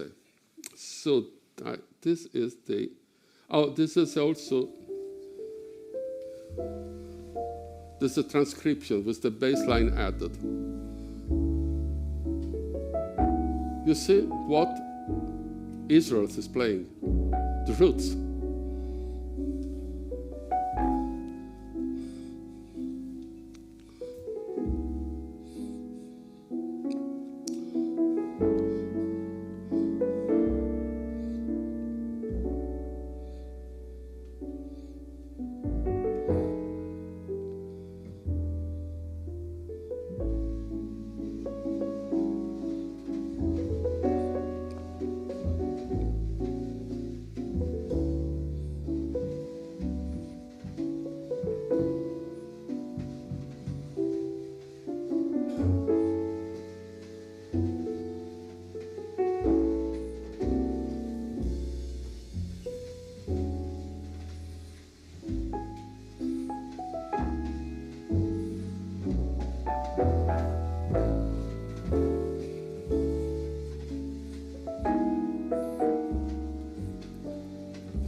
This is the new section. I forgot to tell you that Evans used to play this song in, not in B flat major, but in A major. Almost always played this key. So, in conclusion, in this paper, it's a somehow random expose of the questions I found myself pondering over while working at the new textbook on the craft of partimenti. By the way, this is the title. For some of them, I reached what seemed to me a satisfactory conclusion. For others, I'm still debating with myself. Events such as this conference offer an ideal time and place for us partimentisti to debate on this and other aspects of our beloved subject. So, to quote Schubert, ich danke euch dafür.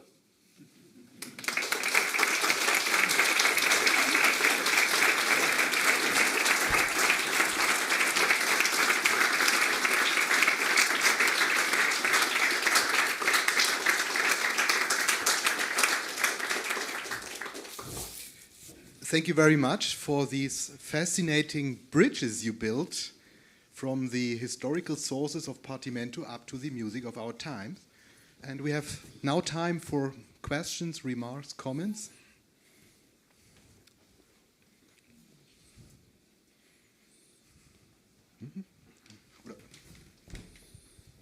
Thank you so much, Giorgio.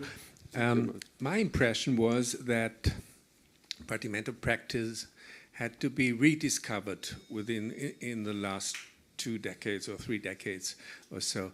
But you're showing that Partimento was still alive.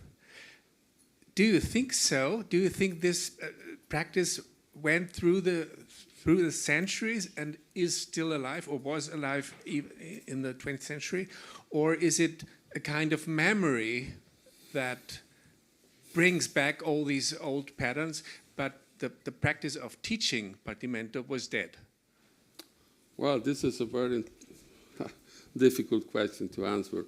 The name Partimento was lost, and the only musicologist I know who wrote on the subject using this name was Gustav Fellerer in Der Partimento Spieler, published without a date, but I think it was 1940 or 1939, probably 1939. Oh, okay. Anyway, and the fascinating thing about Fellerer is that he wrote this book on Partimenti based exclusively on the Santini collection in Münster, and wrote about it like an archaeologist. But at the same time, in Naples, composition teacher continued to use Partimenti, maybe using different names. So the continuous life of Partimenti and the discovery of Partimento as a lost art overlapped. And then there's the question of what happened in Paris. Paris adopted Partimenti the first time when Neapolitan musicians fled from Naples to avoid the gallows, basically, after the failed revolution and the coming back of the king. And they fled to Paris, obviously, and they found a convenient place to stay and to work. And some of the many musicians, or some musicians, French musicians, they were so enthusiastic about Partimenti, like Choron, and so the tradition was adopted in the Conservatory of Paris and continued. But I think the problem is, yes, the Partimento continued, but with many transformations, and probably moving from an improvised practice or a keyboard practice to a written exercise. So I don't know how much of in the Paris conservatories they used to play Partimento instead of writing maybe in four clefs in what in Naples was called a disposizione. And I don't know. Probably they continued to play because a great improviser, the great French tradition of organ improvisers remained alive until today. So probably the reason is that they continued to study in playing. But somehow Partimento never died. And of course, even in Naples, many authors were abandoned, such as Leo or Durante. In the end of the 19th century, they worked only on two authors, Fenaroli and Mattei. And but yeah, this a question?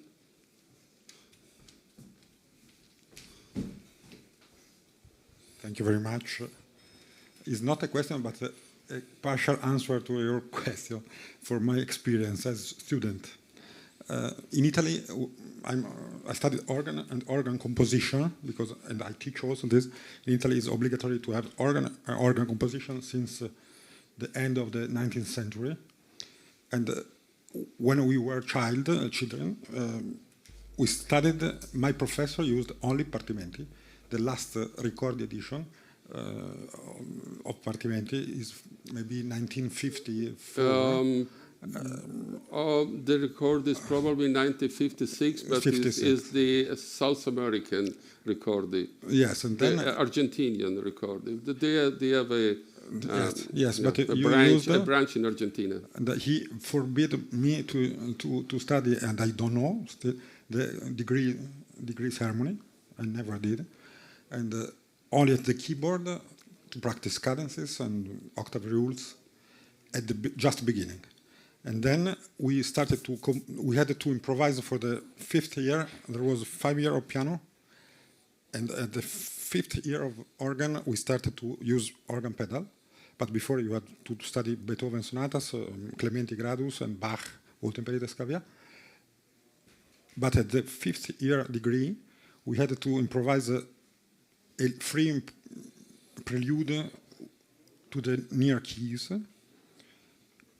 And somebody made with 4 voices in a late position, somebody freer.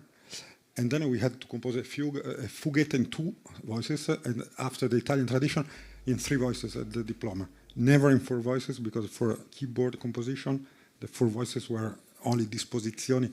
But you used also for composition, in the conservatory study of composition, the partimenti as basis for the double choir.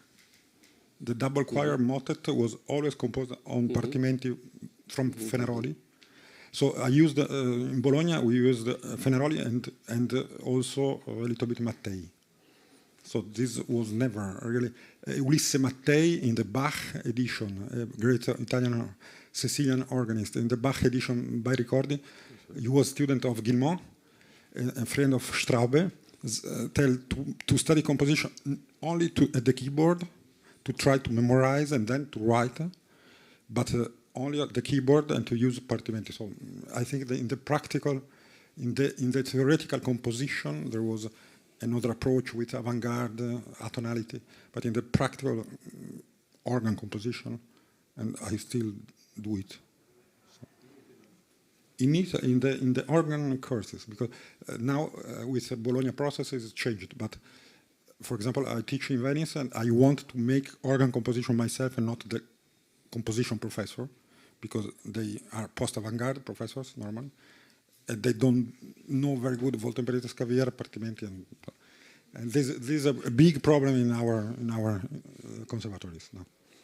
Thank you. Some more questions or comments?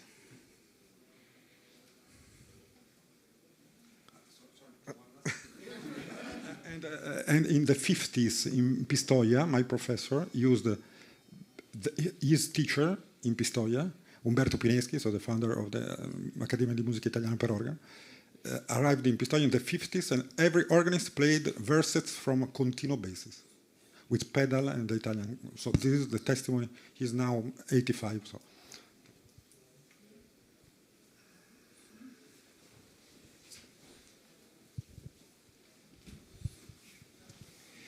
Do you know some partimenti where it was written like in the jazz standard, that we have a melody and we have to create the bass line? I know it from Germany, like Adlung, when he teaches, he said the student have to study basso continuo and then they have to study choral. And we have these examples of Adlung and Kirnberger, where we have a choral melody and like 12 basses or 6 basses, different harmonizations. But in the Italian tradition of partimento, are there some collections where you can see something like this? Oh yes, back in the early stage of partimento, there's a manuscript of Gaetano Greco or Rotko Greco. I don't remember exactly which of the 2 brothers was, and where you have just a melody in high clef, so it cannot be bass. So, and probably there's a kind of precursor of the chandonnet, and which was used in the Paris Conservatoire and was adopted in Italy, especially in the Conservatory of Milan, because the Conservatory of Milan followed quite closely the syllabus of the Conservatoire de Paris. But yes, there are examples of chandonnet in very early manuscripts in late 17th century. So, but not as numerous, as frequent as partimenti. Yeah.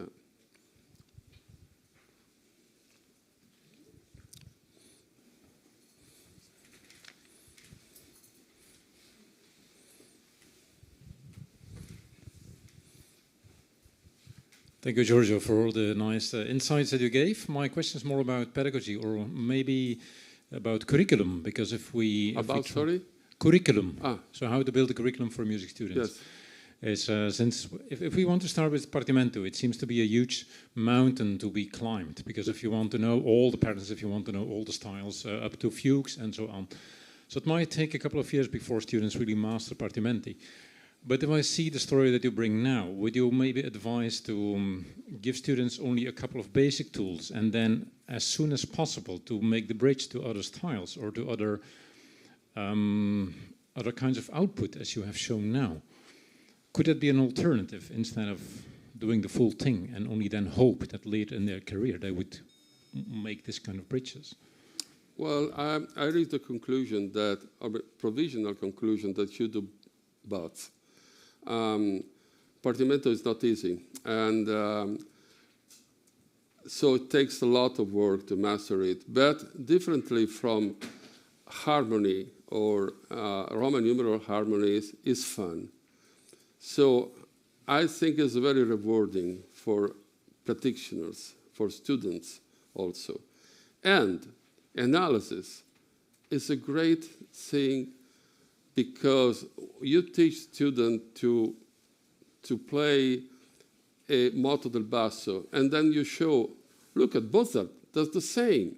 And so it's like a light in their mind. So I think that you have to do both, analysis or musical example from the literature.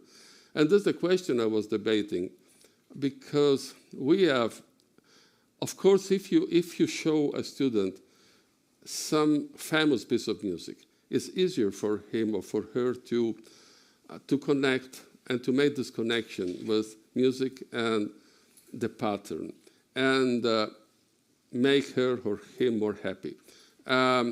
But that doesn't mean that we have to remain always on the same old stuff. We have to expand, as Bob did in this book, The Galant Style.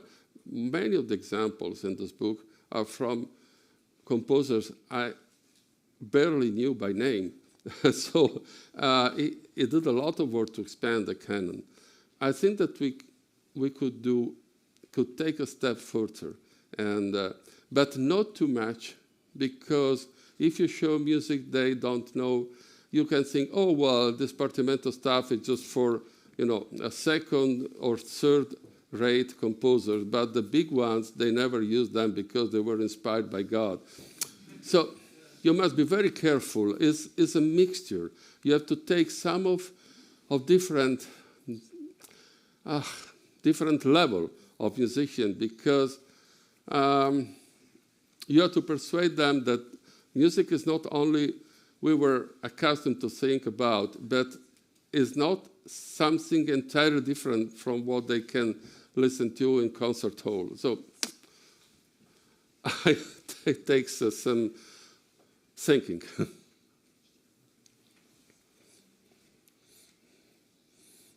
Okay, I think that's a good point to close. Thank you you again very much for your talk. Thank you.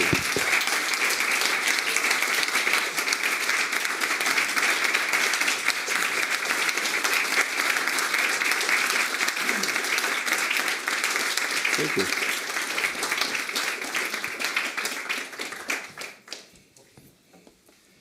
Just a few minutes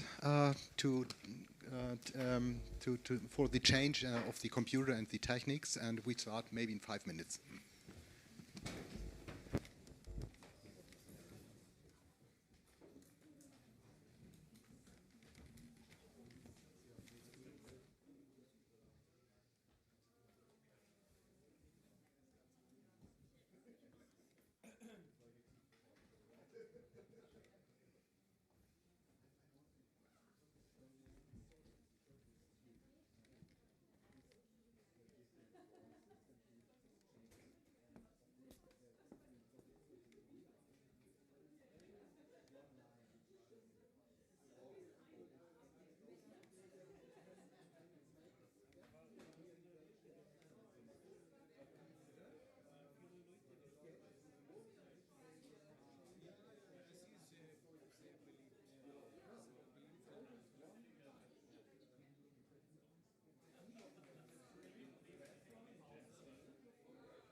Welcome to the second part of our afternoon session, and I would like to welcome Karen Nelson. She's professor for organ and church music, both at the Norwegian Academy of Music in Oslo and at the University of Gothenburg. She wrote her dissertation on 17th century German organist and composer Heinrich Scheidemann, and she is an active musician, also including improvisation in her artistic work. And today she will introduce us in a lecture recital to historical sources she uses in the Partimento and improvisation lessons. Thank you very much. I am very glad to be invited here. Thank you for the invitation, and thank you all the ministers who has arranged this conference so well. So I will tell you, as you heard, a little about my teaching at music conservatories. I will also show you some examples from a Swedish manuscript that is unique, at least in Scandinavia. Pedagogical methods which are based on historical sources are central to my role as tutor in improvisation. And the manuscripts that I'm using originate either from materials that were primarily published as improvisation manuals, or from compositions that include what I, in previous research, have labeled hidden pedagogy. This is also something I focused on in my thesis, improvisation and pedagogy through Heinrich Scheidemann's Magnificat settings, where I found different building blocks which he seemed to have used, and I'm convinced it was mainly for teaching, since he was improviser as all the North German organist. Scheidemann, he was organist in Katharinenkirche in Hamburg, also studied for Svelink. And one example of exercises that I used in my teaching come from a manuscript which began to be written down in 1731 by a Swedish organist. The manuscript is a practical guide for a church organist and tell us today something about how a Swedish organist played hymns during this time. But I will come back to this later. First of all, some words of other historical sources, as Augusta already said some words about yesterday, but maybe it doesn't hurt to repeat a little. The earliest known manual for keyboard instruments, Paumann's Fundamentum Organisandi from 1452, where he shows how one can treat a bass line in different ways. Ascending, he shows ascending and descending seconds, thirds, fourths, fifths, sixths, and also repeating tones.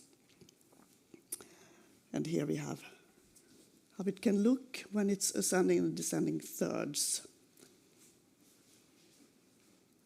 And then, of course, we have Thomas de Sancta Maria, the art of playing the Fantasia from 1565. And I think it's very interesting, really.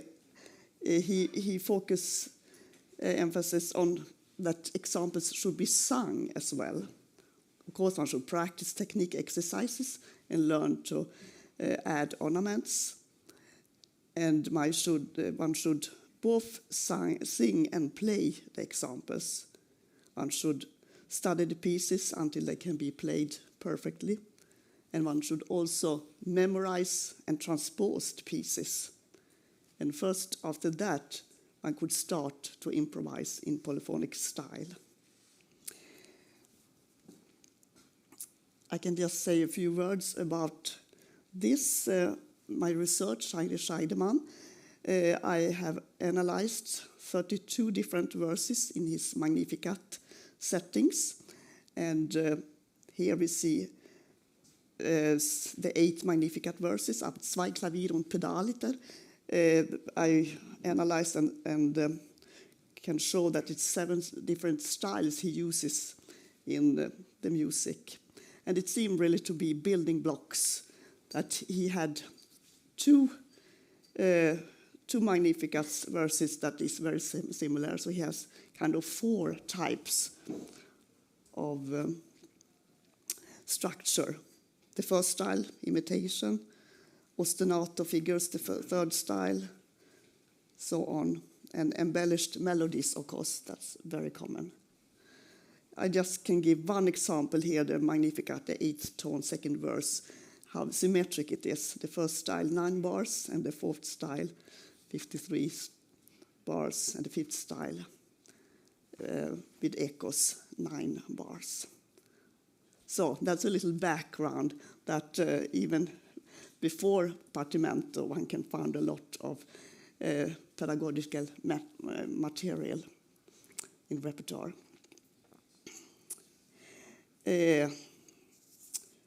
Yes, a source I start with in my teaching is Nova Instructia, from Nova Instructia, particular the first part from 1670.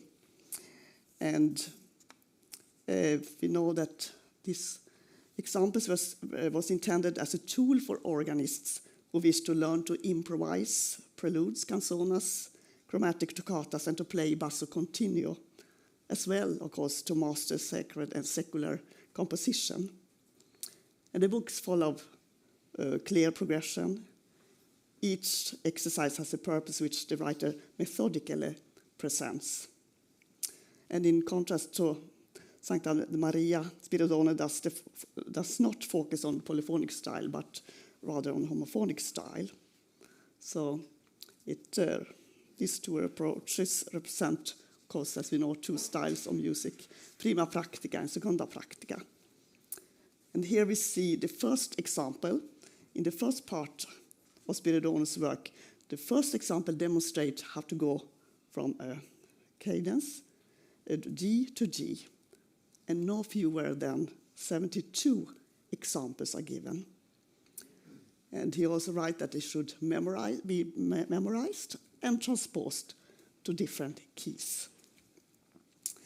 And this is an exercise I start with for my students, that they get a few of these 72 examples for each week. They transpose it, they memorize it.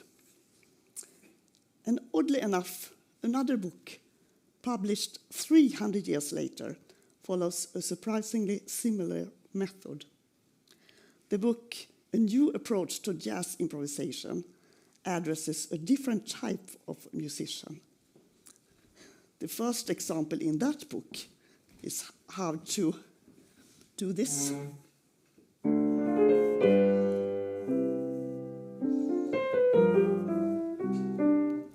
Go from a 2-5 to 1 progression, D minor to, like that, to D minor to G and C. Do you know how many examples there are in this book? Do we get any guesses? 72 examples. I think that's quite amazing. The Spiridone, he wrote 72 examples of really basic in music. In 1670, what a pupil should start to learn. And in 1978, we have this example that one should memorize, one should transpose. And here we have a couple of these examples. So the method hasn't changed so much. Next, I want to show you another of my favorite exercises that I use as beginning material for my students, but also as a warm-up exercise. That is this sequence by Francesco Durante. And I teach both organ improvisation, but also, oh, that's beautiful. But also we have a master theory program in Oslo that Peter van Toor was with and started. We have been colleagues, and I miss you, Peter. Yes. So in the master theory program, there are sometimes students who are very fluent on keyboard instruments, but sometimes there are students that doesn't have that background. They might play other instruments. We have had both guitar players, and once I had a harp player. It was very interesting to see how I could adapt the Partimento for other instruments. Before we listen to an example of how it can sound, I would like to say something about the instruments that are used in the video we will look at. The Norwegian Academy of Music in Oslo have a couple of very interesting clavichords that are used in partimento lesson, namely 2 duo clavichords. They are built by Per-Anders Terning and Joel Spirstra. So this is in Per-Anders' shop a few years ago. It is not known whether this design has occurred historically. The reason why this prototype was built was to help 2 players to become more interrelated and unified, since the instrument has only 1 resonance button, but 2 keyboards. Only 3 clavichords of this design have been built. 2 of them are in Oslo and 1 is in Göteborg. That actually was the first. And I'm very pleased to use these instruments in the partimento classes. The sound is, of course, very soft. Sometimes the students can practice at the same time, individual or on a new exercise, on a new exercise a couple of minutes without disturbing each other. The instrument has its emotional epoch in the 18th century, during the gallant style period, also when the partimento tradition was strong. And it is my opinion that the musical interpretation is an important part in partimento playing, to make music, even if in these small examples. In clavichord playing, you influence the sound of the instrument with your arm weight, and this combination gives a living sound that you can impact with your own relation to the keys. And another advantage of the clavichord is that the price, that can be quite important. It's a relatively inexpensive instrument comparing to the prices of harpsichords or organs. And we will listen to a short sequence by Durante, played by 4 of the master students in theory at the Norwegian Academy of Music. And this is what we use. We actually go down the whole octave, so it becomes a little of the rule of the octave.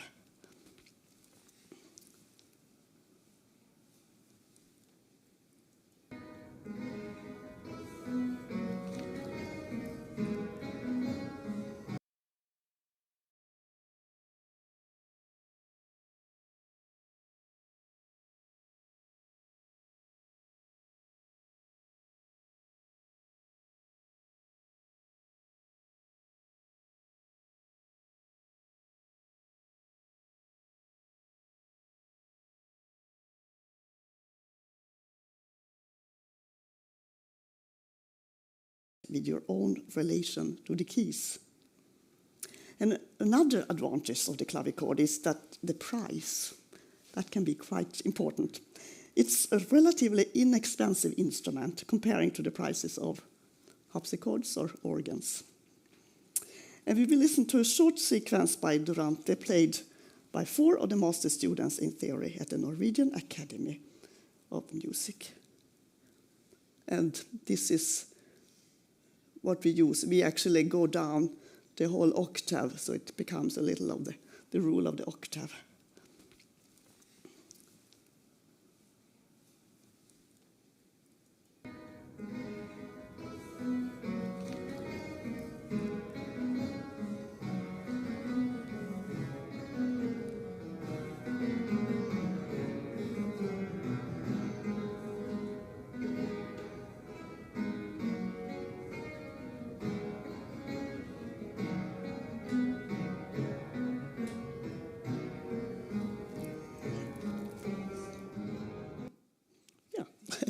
It's a very nice sound, actually. Of course, we've developed this also to make other imitations, and want to start to things like that, or 6 chord. Yeah, So we develop it and we take turns, play solo sometimes, but it's also a matter of keeping the tempo. And then we play together like this.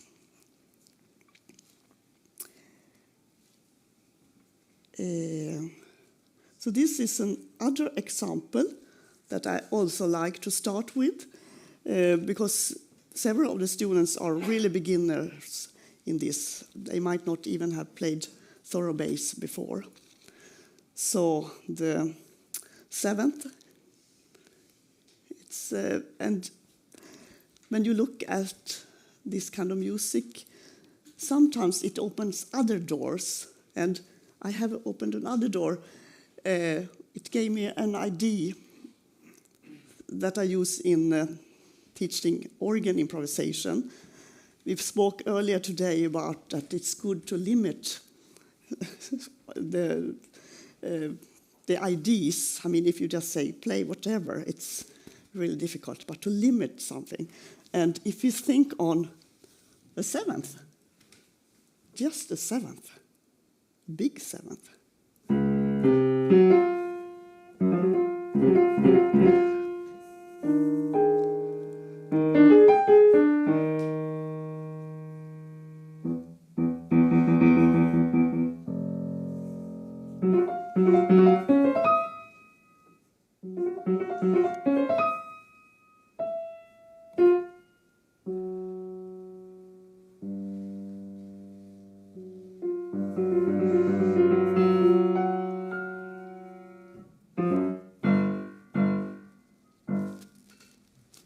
Just do whatever.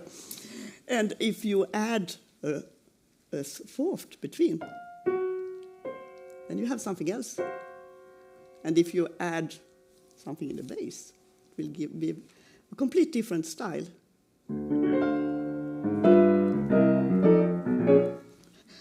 So it's fun how things like that can open doors. And what about working on 4ths? Just to found things on the keyboard.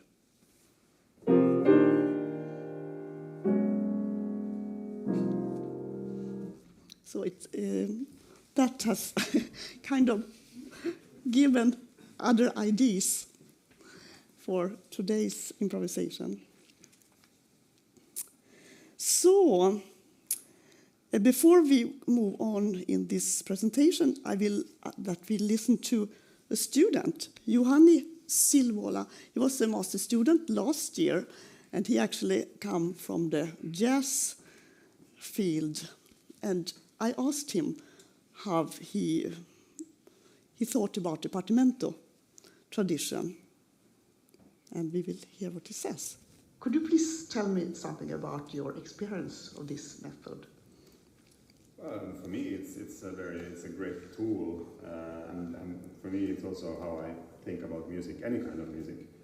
Just there's a skeleton that you kind of elaborate and you make. It's kind of learning you get the building blocks that you can then combine in different ways and make music, make like proper music out of. So I feel like it's exactly the same as how jazz musicians use like standard tunes with it's like stock phrases and chord progressions that are combined and recombined, and then if you have you can then animate them with proper kind of ideas and make it's a way of making music that really fits my thinking, regardless of any genre, whether it's like free improvisation with just noise or kind of baroque partimento or jazz standards. It's all the same way of thinking. You just have some basic things and then you form and adapt and make things out of it. Yeah. So once again, the same method a little, like Spiridione and the jazz book from 1978. It's just how you treat which kind of vocabulary you have. I also think it's interesting to look at compositions. For instance, here we have second part of the trio sonata for organ, or clavichord, maybe, by Bach. And I tried also in my teaching to do that, just give a baseline, go backwards, so to say, from a composition, and see what one can do with that kind of baseline. So that's another way to develop the method. And we will listen, since there is no organ here, so I have recorded a little here. We can listen to a trio. I made a trio of this Cotomacci's fifth disposizione. And here I've played quite plain. You know, an organ sounds as long as you hold down the keys, in opposite to other keyboards instruments. So I think my idea was that I didn't need to do so much, because it's quite nice as it is with all the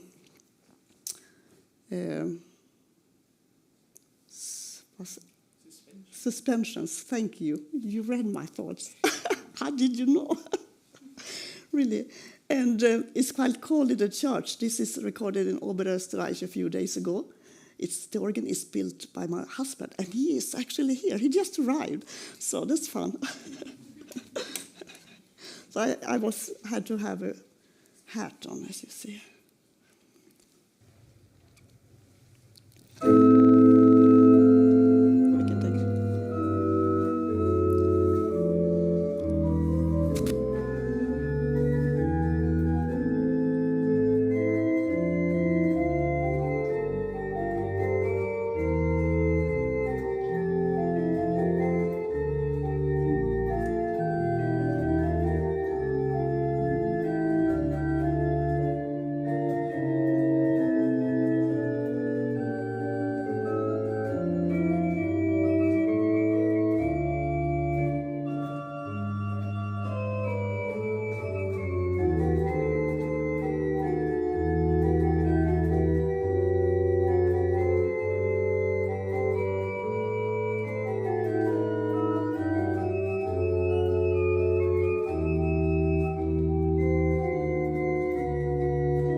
So, with this introduction, I will move on to demonstrate the manuscript I mentioned in the beginning, namely a book that began to be written down in 1731 by the organist in Härnösand, Sweden, Olof L.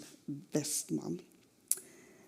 As I said earlier, the manuscript is a practical guide for a church organist and tell us today something about how a Swedish organist played hymns during this period. But this isn't from that, I should say. What is unique is the mixing of partimento technique and the thorough bass notation. The latter was the common way to notate hymn harmonization. So that is what we see here, that one just have the melody and the bass and some numbers. So I've studied several different sources of this from the 18th century, and they follow the same pattern. And the hymns from this manuscript I will show you focus on are written in two parts, melody and bass line, and thorough bass notation. Mattias Lundberg, professor at the Department of Musicology at Uppsala University, he will soon publish an article about the history of this particular manuscript, and he has shared with me his research about the history of the original owner of the manuscript, for which I'm very thankful. The manuscript is now owned privately by a direct descendant of the original author of the book, Olof Westman.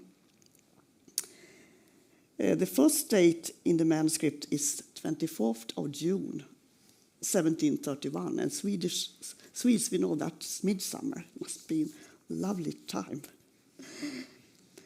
Olof Westman, he studied in Uppsala 5 years from 1727, and he returned home to his hometown, Härnösand, where he became the cathedral organist. But he was also the postal inspector, actually, such combination. And the year before he started this position, a new 23-stop organ was built by Johan Niklas Kaman. And it's actually the original facade we still can see in the church in Härnösand. Unfortunately, not the organ.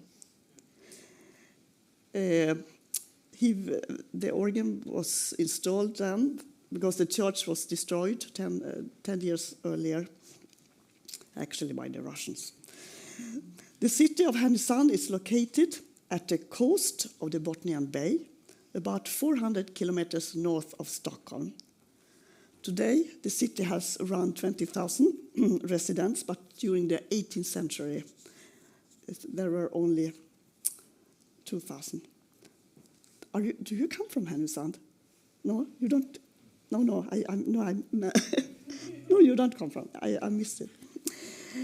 What is unique in this particular manuscript are the 15 hymns that includes introductions and interludes. So here is an example of the 15 hymns that I'm really interested of.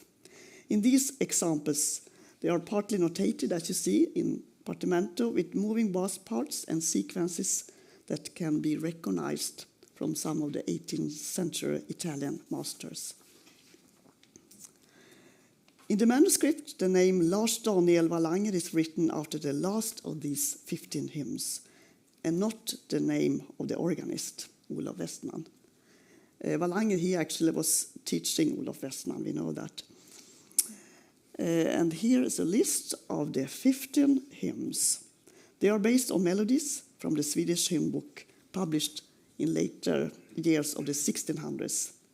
And several of these 15 hymns are still common today in the Swedish church.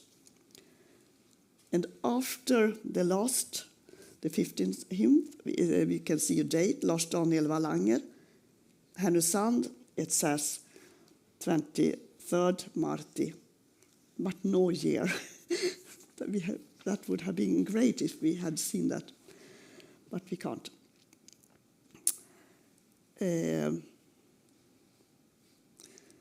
So we will look a little at this example.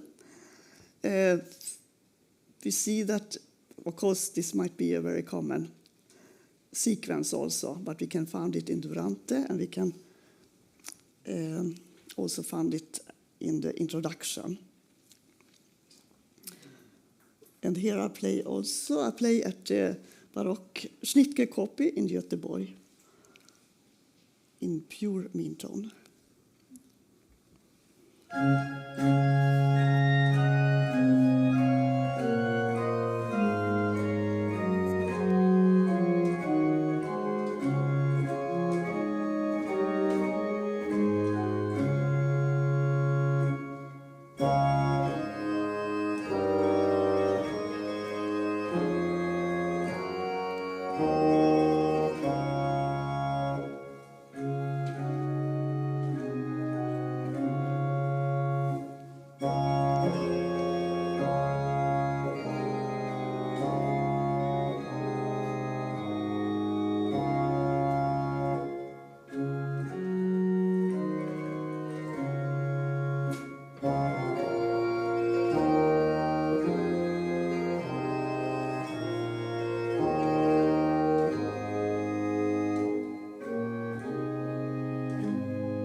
And how did Wallanger obtain this knowledge?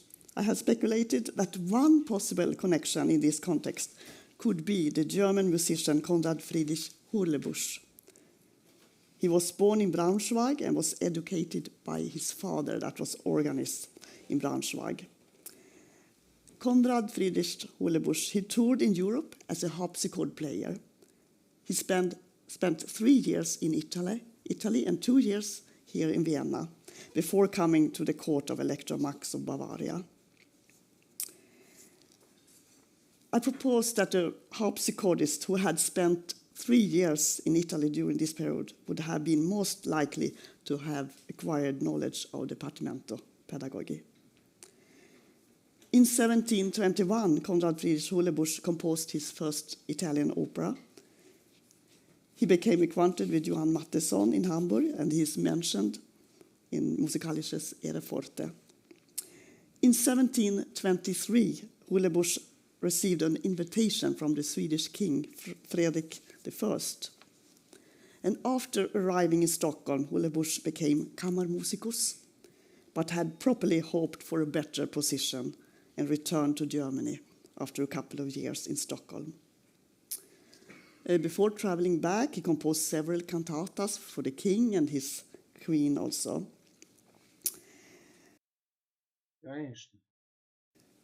We had Italian musicians also in the middle of the 17th century in Sweden, when Queen Christina was, when she was the regent. But that feels a little too early. So I think this could actually be an interesting connection. But of course, it's speculations. There might, of course, be other sources yet to undiscovered. But maybe it could be a connection. The important aspect of these 15 chorale settings is that the settings are unique and that they are the only known examples in Sweden which demonstrates this tradition. What is also unique is that the Dipartimento notation is combined with the way of accompanying hymns on organ. And we do not know how long this practice could have been in use in the Swedish Lutheran Church.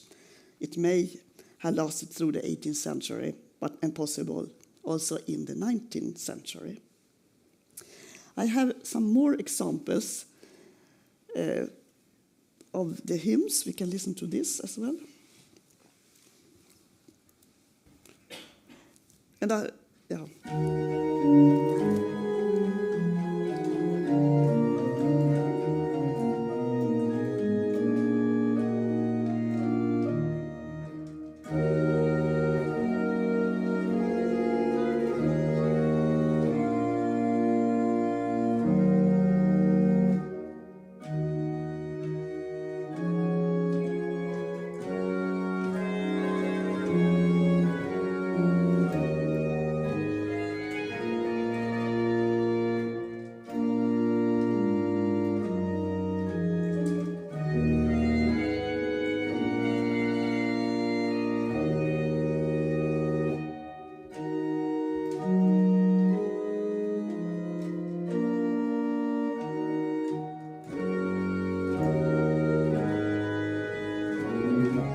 And I should also say that this organ has 2 pedal towers.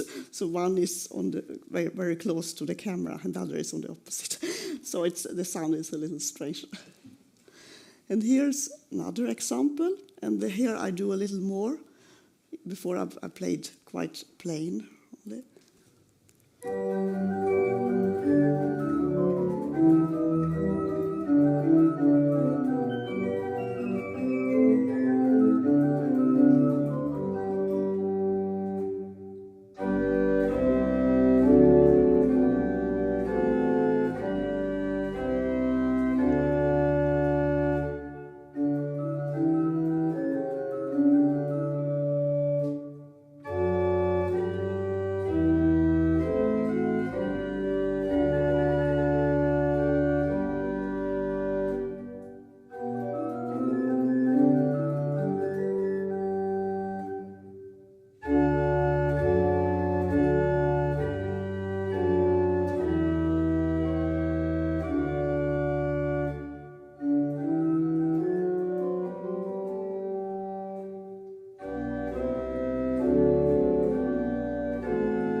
And I have one more example, and I thought that we all should be the congregation here.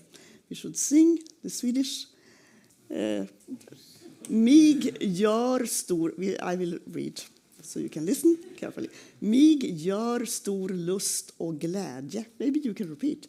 Mig gör stor lust och glädje den sköna sommartid. Den sköna sommartid. Himmel och jord förnya. Himmel och jord förnya. Vill han och göra ren. Vill han och göra ren. Samt kreaturen fria. Samt kreaturen fria. Från träldoms tvång och men. Maybe you want to know what you said. So this is actually a hymn for the summer. This is the old text. Nowadays we have it a little different, but it's a little like this. Makes me great desire, enjoy the beautiful summertime. Heaven and earth renew. He wants to make clean and get the cattle free from slavery. Something like that. So now we have to sing. Yeah, and we don't do the repetition, so I actually have cut down the text already. So let's see how it works. And of course, original people have probably stood up, but you can sit. Yeah, or we can stand.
Really. So, thank you very much for your attention.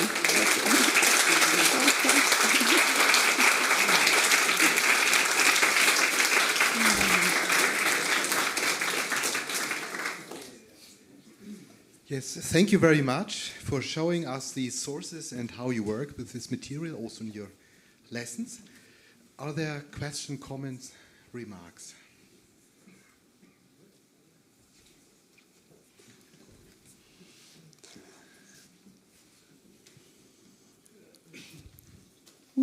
Yeah. Thank you so much. Really wonderful presentation. And this might be a stupid question, but here we go. I love the ornamentation in the chorale melodies as well. Is that something that is normal or? No, it's not. I didn't play it all the time, beautiful. as you saw. No, but they seem to be very common, actually. We have also sources from Norway, where from the 18th century, where they wrote out the ornamentation. So, and I believe that they actually played quite a lot of it. So it was local traditions. And is there any evidence of the people singing maybe using some ornamentation as well, or is it just, well... Oh, you mean nowadays or... Back then? Yeah. We don't have any recordings, of course, but it is a folk tradition that one ornament in folk music, for instance. So we just had that as a proof, I suppose. And the question is, of course, also, did one sing to this?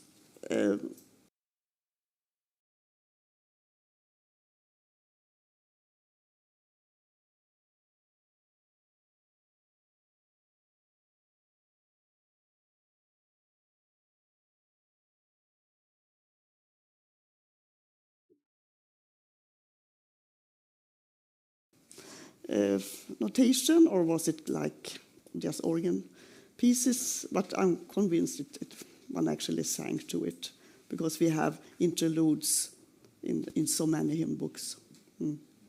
Thank you.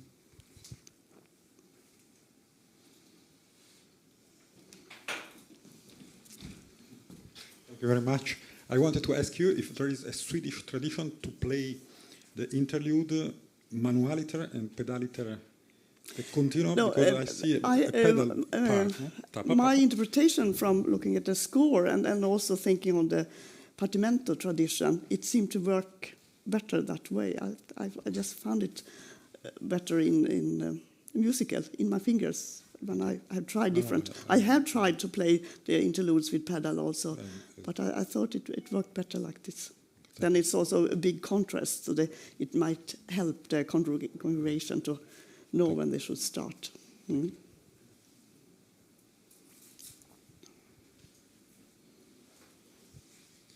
So I'm just wondering if there is also in Sweden this tradition of these free interludes with fioritura and passaggi. Not as I know about.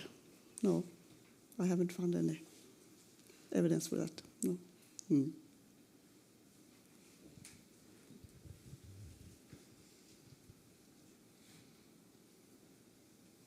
Any more questions?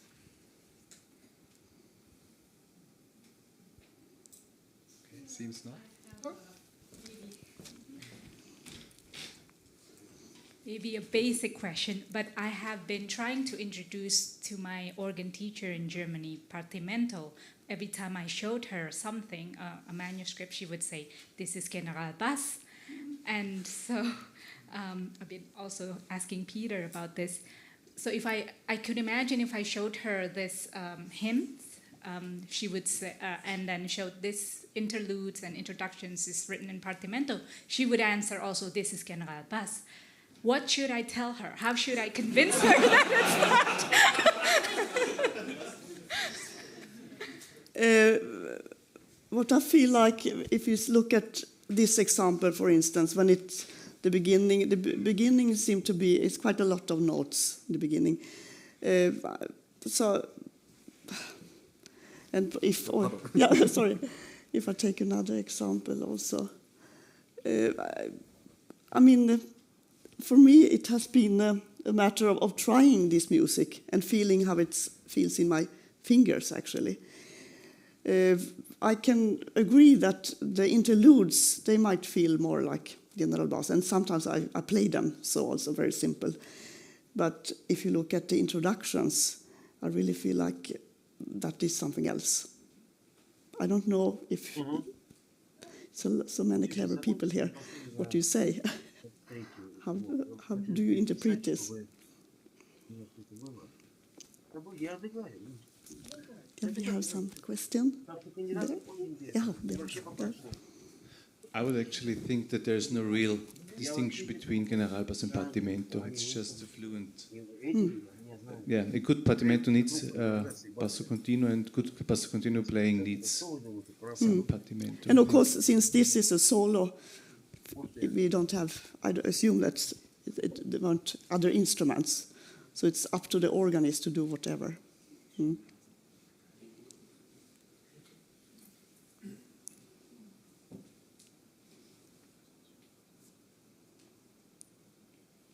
more comments? There we have. Okay.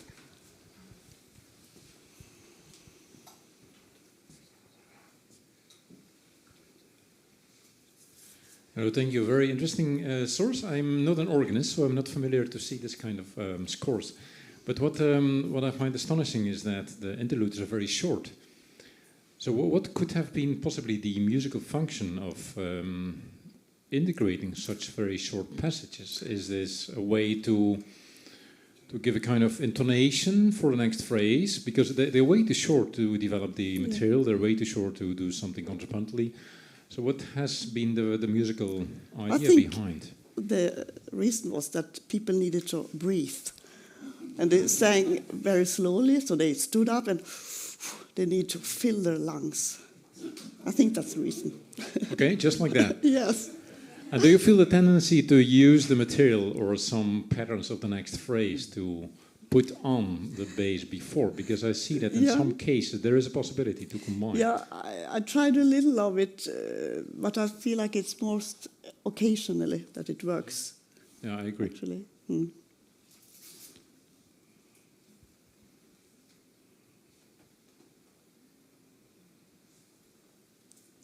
you then have a hymn with 15 verses, it can take a while to get through. Yes, we know also that the services took hours. So one probably needed to rest some time also.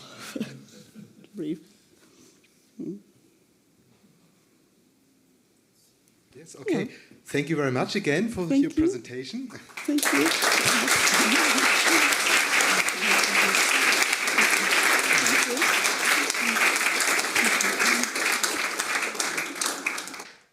And I think we have 50 minutes to rest, and then the evening will end with the harvest time, correct? At 6:30.